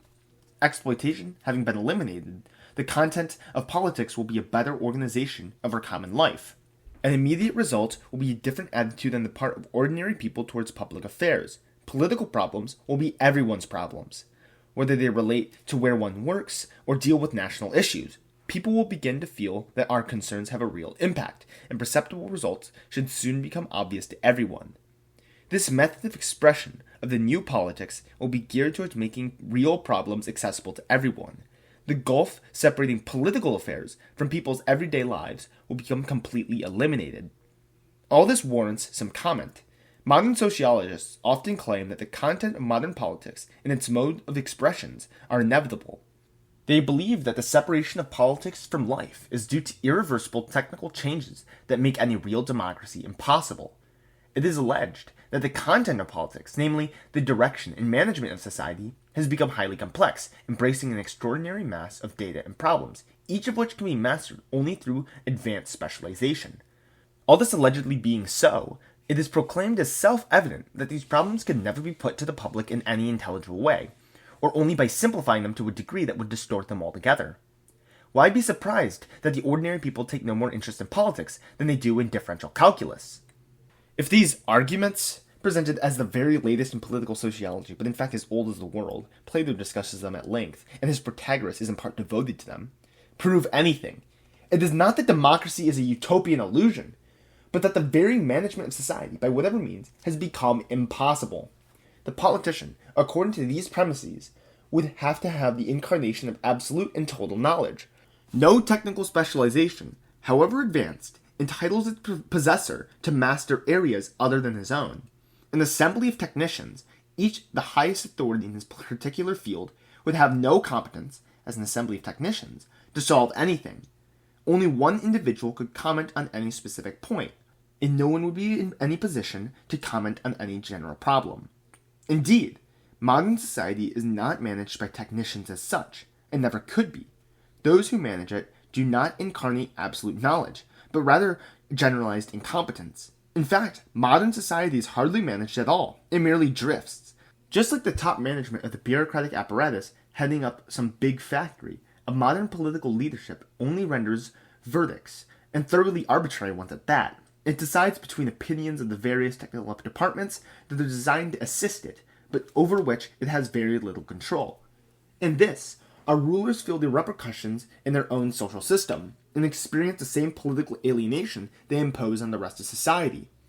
The chaos of their own social organization and the narrow development of each branch for its own exclusive ends render impossible a rational exercise of their own power, even in their own terms. We discuss this sophism because it puts us on the road to an important truth. In the case of politics, as in the case of production, people tend to blame modern technique and modern technicization in general, instead of seeing that these problems stem from a specifically capitalist technology. In politics, as in production, capitalism does not mean the use of technically neutral means for capitalist ends. It also means the creation and development of specific techniques aimed at ensuring the exploitation of producers, or the oppression, mystification, and political alienation and manipulation of citizens in general. At the level of production, socialism will mean a conscious transformation of technology. Technique will be put in the service of the people. On a political level, socialism will imply a similar transformation. Technique will be put in the service of democracy. Political technique is based essentially on the techniques of information and of communication. We are here using the term technique in the widest sense. The material means of information and communication comprise only a part of the corresponding techniques. To place the technique of information at the service of democracy does not mean to put the material means of expression in the hands of the people, essential as that may be. Nor does it mean the dissemination of all information, or of any information whatsoever. It means first and foremost to put at the disposal of mankind the elements necessary to enable people to decide in full knowledge of the relevant facts. This means that each person will receive a faithful translation of essential data relating to the problem that will be decided on. This information will be expressed in the form of a finite number of succinctly stated and meaningful details. With respect to the plant factory, we have given a specific example of how information could be used so as to vastly increase people's areas of freedom. In this case, genuine information would not end up burying everyone under the whole libraries of textbooks on economics, technology, and statistics. The information that would result from this will be strictly nil. The information provided by the plan factory will be compact, significant, sufficient, and true. Everyone will know what he will have to contribute and the level of consumption he will enjoy if this or that variant of the plan is adopted. This is how technique, in this instance economic analysis, statistics, and computers, can be put in the service of democracy in a key area. There is no cybernetic politics that could tell us how to make a decision. Only people can determine the elements required to make decisions. The same applies to the technique of communication. It is claimed that the very size of modern societies precludes the exercise of any genuine democracy. Distances and numbers allegedly render direct democracy impossible. The only feasible democracy, it is claimed, is representative democracy, which inevitably contains a kernel of political alienation, namely, the separation of representatives from those who they represent. In fact, there are several ways of envisaging and achieving representative democracy. A legislature is one form, councils are another, and it is difficult to see how political alienation could arise in a council system operating according to its own rules. If modern techniques of communication were put in the service of democracy, the areas where representative democracy would remain necessary would narrow considerably. Material distances are smaller in the modern world than they were in Africa in the 5th century BC. At that time, the voice range of the orator, and hence the number of people he could reach, was limited by the functional capacity of his vocal cords. Today, it's unlimited. In the realm of communicating ideas, distances have not only narrowed, they have disappeared. If society felt it were necessary, tomorrow it could establish a general assembly of the whole population in any country. Closed-circuit radio and television hookups easily could link up a vast number of general assemblies in various factories, offices, and rural communes. Similar but more limited hookups could be established in a vast number of cases. In any case, the sessions of the Central Assembly or of its council easily could be televised. This, combined with the revocability of all delegates, would readily ensure that any central institution remained under the permanent control of the population. It would profoundly alter the very notion of representation. It certainly would be very amusing to televise today's parliamentary sessions. This would be an excellent way of lowering TV set sales. It might be claimed that the problem of numbers remains, and that people will never be able to express themselves in a reasonable amount of time. This is not a valid argument. There would rarely be an assembly of over 20 people where everyone would want to speak, for the very good reason that when there is something to be argued upon, there is not an infinite number of operations or an infinite number of arguments. In unhampered rank-and-file workers' gatherings, convened, for instance, to decide on the strike, there has never been too many speeches. The 2 or 3 fundamental opinions having been voiced, and the various arguments having been exchanged, a decision is soon to be reached. The length of speeches, moreover, often varies inversely with the weight of their content. Russian leaders sometimes talk on for hours at party congresses without saying anything. The speech at the Ephor that persuaded the Spartans to launch the Peloponnesian War occupies 21 lines of Thucydides. For an account of the laconicism of revolutionary assemblies, see Trotsky's accounts of the Petrograd Soviet of 1905, or accounts of the meetings of factory representatives in Budapest in 1956. People bemoan the fact that the size of the modern city, compared with those of yesterday, tens of millions rather than tens of thousands, renders direct democracy impossible. They are doubly blind. They do not see, first, that modern society has recreated the very milieu, the workplace, where such democracy could be reinstaturated. Nor do they see that modern society has created and will continue to create for an indefinite period of time the technical means for a genuine democracy on a massive scale. They envisage only socialism for the problems of the supersonic age in the horse and buggy terms of parliamentary political machinery. And they then conclude that democracy has become impossible. They claim to have made a new analysis, and have ignored what is really new in our epoch: the material possibilities of at last freely transforming the world through technique, and through the proletariat, which is its living vehicle. The state, parties, and politics. What will the state, politics, and parties consist of in such a society? We have seen that the remnants of a state will still exist in those instances where there will not immediately be a pure and simple administration of things. where there still will be the possibility of coercion and constraints against individuals or groups, where the majority will still prevail over the minority, and where, therefore, limitations on individual freedom persist. There no longer will be a state to the extent that the bodies exercising power will be none other than the productive units or local organizations of the whole population, that the institutions organizing social life will be but one aspect of that life itself, and that what remained of essential bodies will be under the direct and permanent control of the grassroots organizations. This will be the starting point. Social development cannot bring about a rapid reduction, withering away, of the status features of social organization. The reasons for exercising constraints gradually will disappear, and the field of individual freedom will enlarge. Needless to say, we are not talking here about formal democratic freedoms, which a socialist society will immediately and vastly expand, but about substantive freedoms, not only the right to live, but the right to do what one wants with one's life. Freed from all the rubbish and mystifications currently surrounding it, politics in such a society will be none other than a collective search for, debate about, and adoption of solutions to the general problems concerning the future of society, whether these be economic or educational, whether they dealt with the rest of the world or with domestic relations between various social strata or classes. All these decisions concern the whole of the population, and they will be theirs to make. It is probable, even certain, that there will be different views about such problems. Each approach will seek to be as coherent and systematic as possible. People will subscribe to various viewpoints, though they will be dispersed geographically or occupationally. These people will come together to defend their views. In other words, they will form political groups. On a national level, the councils will have to decide whether they consider the general orientation of this or that party compatible with the makeup of the new society, and therefore whether such parties will be allowed to function on a legal basis. There would be no point in pretending that a contradiction would not exist between the existence of such groups and the roles of the councils. The two could not develop simultaneously. If the councils fulfill their function, they will provide the principal and vital setting, not only for political confrontations, but also for the formation of political opinions. Political groups, on the other hand, are exclusive environments for the schooling of their members, as well as for being exclusive poles for their loyalty. The parallel existence of both councils and political groups will imply that a part of the real political life will be taking place outside the councils.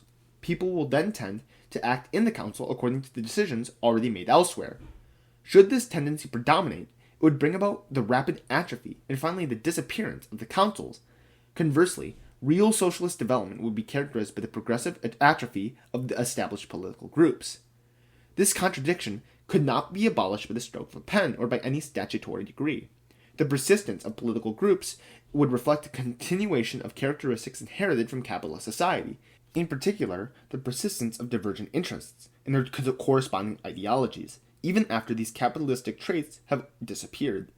People will not form parties for or against quantum theory, or over simple differences of opinion about some particular point. The flowering or final atrophy of political groups will depend on the ability of the workers to unite society. The basis of parties is not a difference of opinion as such, but rather a difference on fundamentals, and a more or less systemic unity of each set of views. In other words, parties express a set orientation corresponding to a more or less clear ideology, in its turn flowering from the existence of social positions leading to conflicting aspirations. As long as such positions exist and lead to political projection of expectations, one cannot abolish political groups, but as they begin to disappear, it is unlikely that groups will be formed about divergences of opinion in general. If political organizations expressing the survival of different interests and ideologies persist, a working-class socialist party, a partisan defender of proletarian socialist organization, will also exist. It will be open to all those who favor total power for the councils, and will differ from the others, both in its program and in its practice. Precisely on this point, its fundamental activity will be directed towards the concentration of power in the councils and their becoming the only centers of political life. This implies that it will struggle against power being held by any particular party, whatever one it may be. It's obvious that the democratic power structure of the socialist society excludes the possibility of a party holding power. The very words would be meaningless within a framework that we have described. Insofar as the major trends of opinion might arise or diverge on important issues, the holders of majority viewpoints might be elected by the delegates to the councils, assemblies, communes, etc., more often than others. This does not necessarily follow, however, for delegates will be elected mainly on the basis of overall confidence, and not always according to their opinion on this or that issue. Parties will not be organizations seeking power, and the central assemblies of councils will not be workers' parliament. People will not be elected to it as members of a party. The same goes for any government chosen by this assembly. The role of a working-class socialist party initially will be quite important. It will have to defend these conceptions systematically and coherently. It will have to conduct an extensive struggle to unmask and denounce bureaucratic tendencies, not in general, but where they concretely show themselves. Also, and perhaps above all, initially it will be the only group capable of showing the ways and means whereby techniques and technicians could be organized and directed so as to allow working-class democracy to both stabilize itself and blossom forth. The work of the party could, for instance, hasten considerably the setting up of the democratic planning mechanisms we analyzed earlier. The party is in fact the only form in which a coalescence of workers and intellectuals can now take place in our society of exploitation. And this fusion could allow the working class power to make rapid use of techniques that will advance its goals.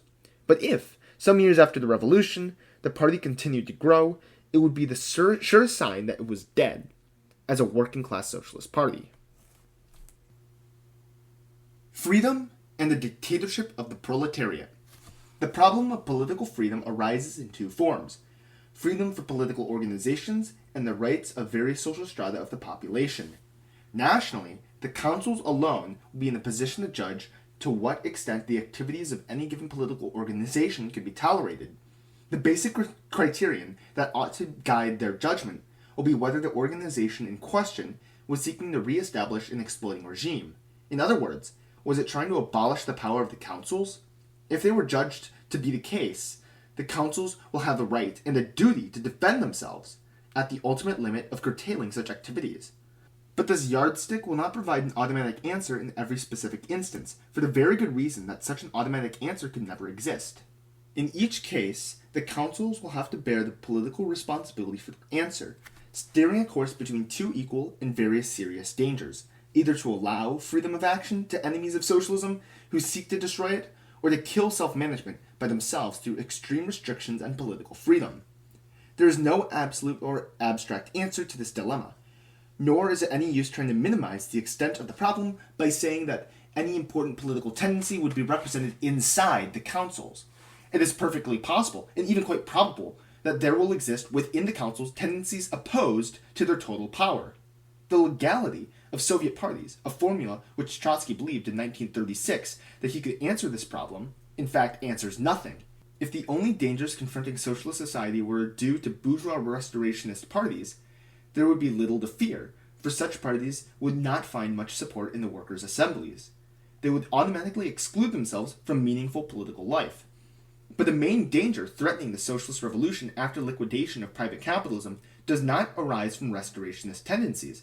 It stems, rather, from bureaucratic tendencies. Such tendencies might find support in some sections of the working class, the more so as their programs do not and would not aim at restoring traditional, known forms of exploitation, but would be presented as variants of socialism.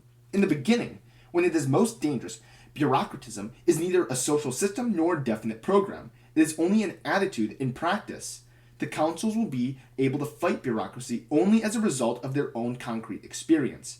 But the revolutionary tendency inside the councils will always denounce one-man management as practiced in Russia, or the centralized management of the whole economy by a separate apparatus as practiced in Russia, Poland, or Yugoslavia. It will denounce them as variants not of socialism but of exploitation, and it will struggle to outlaw organizations propagating such aims. It is necessary to add that although it might prove necessary to limit the political activity of this or that organization, no limitation is conceivable in the realms of ideology or culture. A genuine socialist society can only entail a much greater variety of tendencies, schools, and so on than exists today. Another problem, independent of the question of political organizations, arises. Should all sections of the population have the same rights from the start? Are they equally able to participate in the political management of society? What does the dictatorship of the proletariat mean in such circumstances? The dictatorship of the proletariat means the incontrovertible fact that the initiative for and the direction of the socialist revolution and the subsequent transformation of society can only belong to the proletariat and the factories. Therefore, it means the point of departure and the center of socialist power will be quite literally the workers' councils. But the proletariat does not aim at instituting a dictatorship over society and over other strata of the population. Its aim is the instauration of socialism, a society in which differences between strata or classes might diminish rapidly and soon disappear.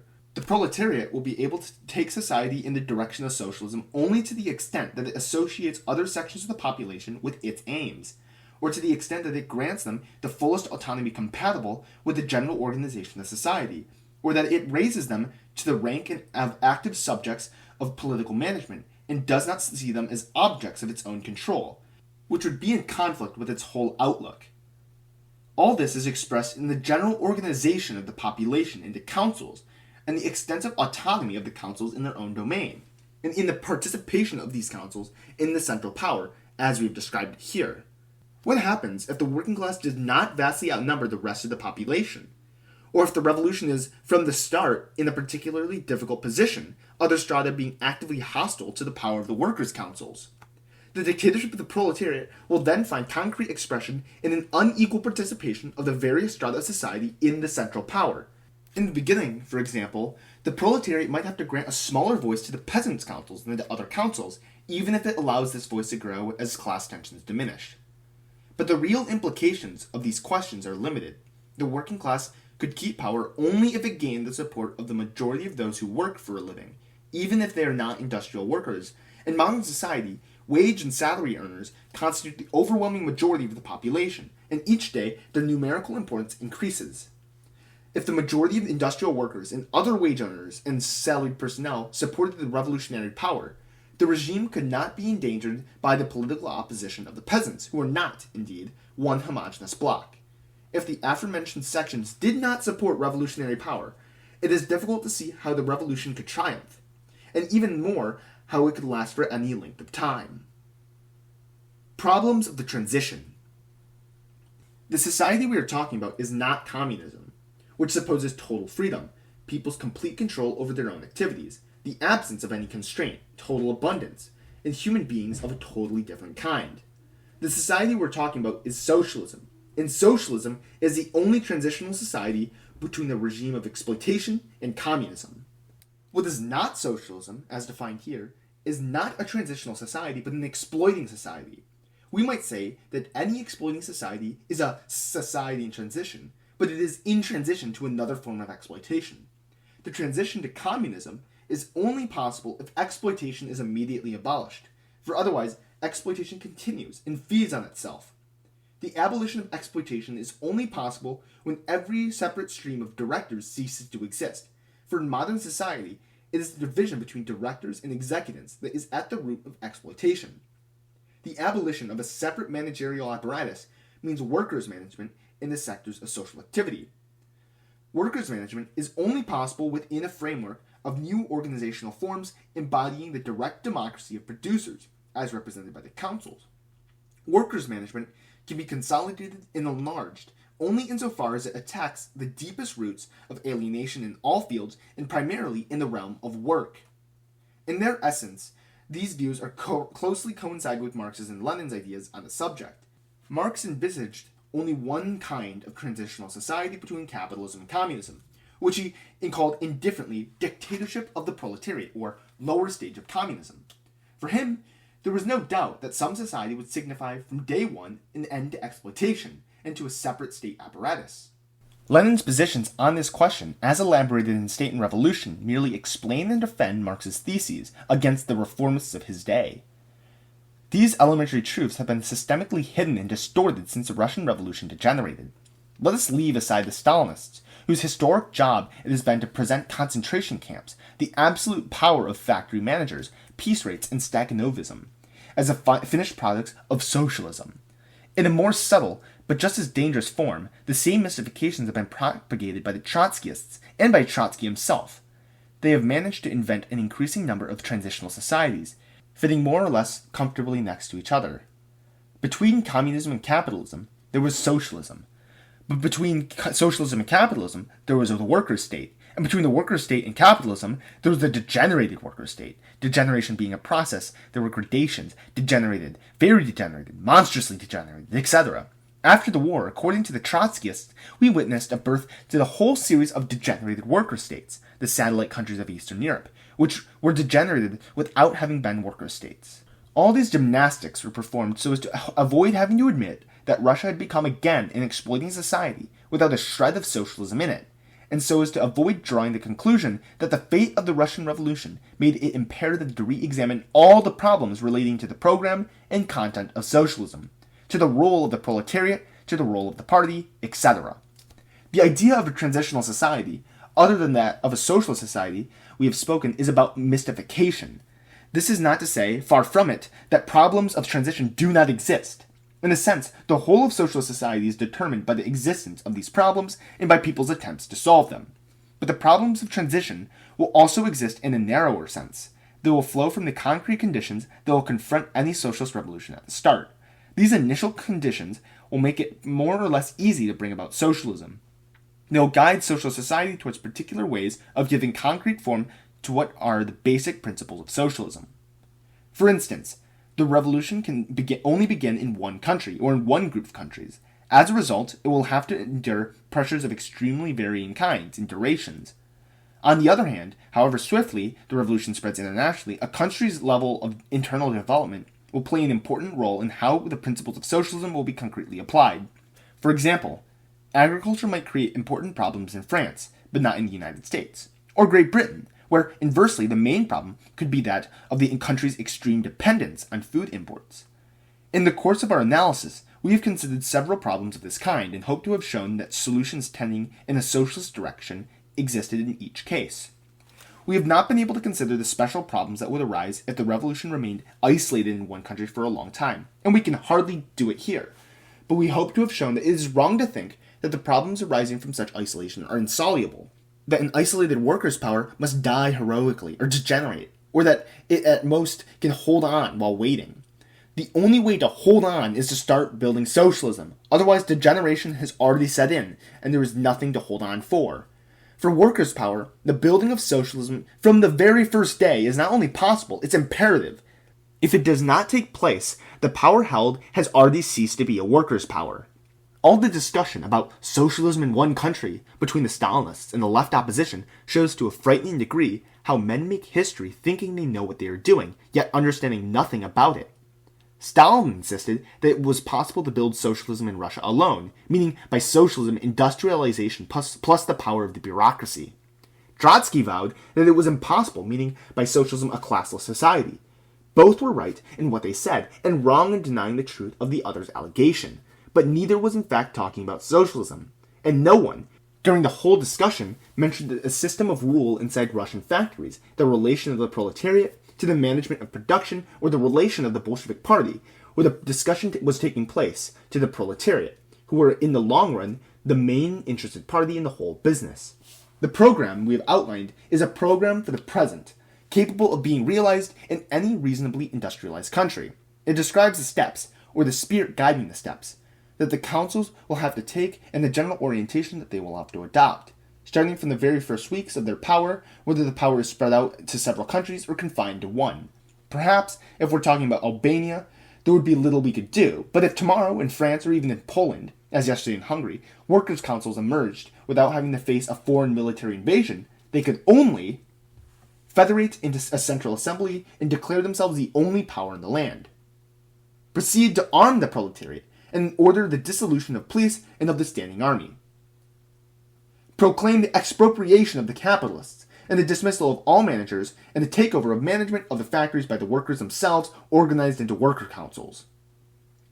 Proclaim the abolition of work norms and institute full equality of wages and salaries.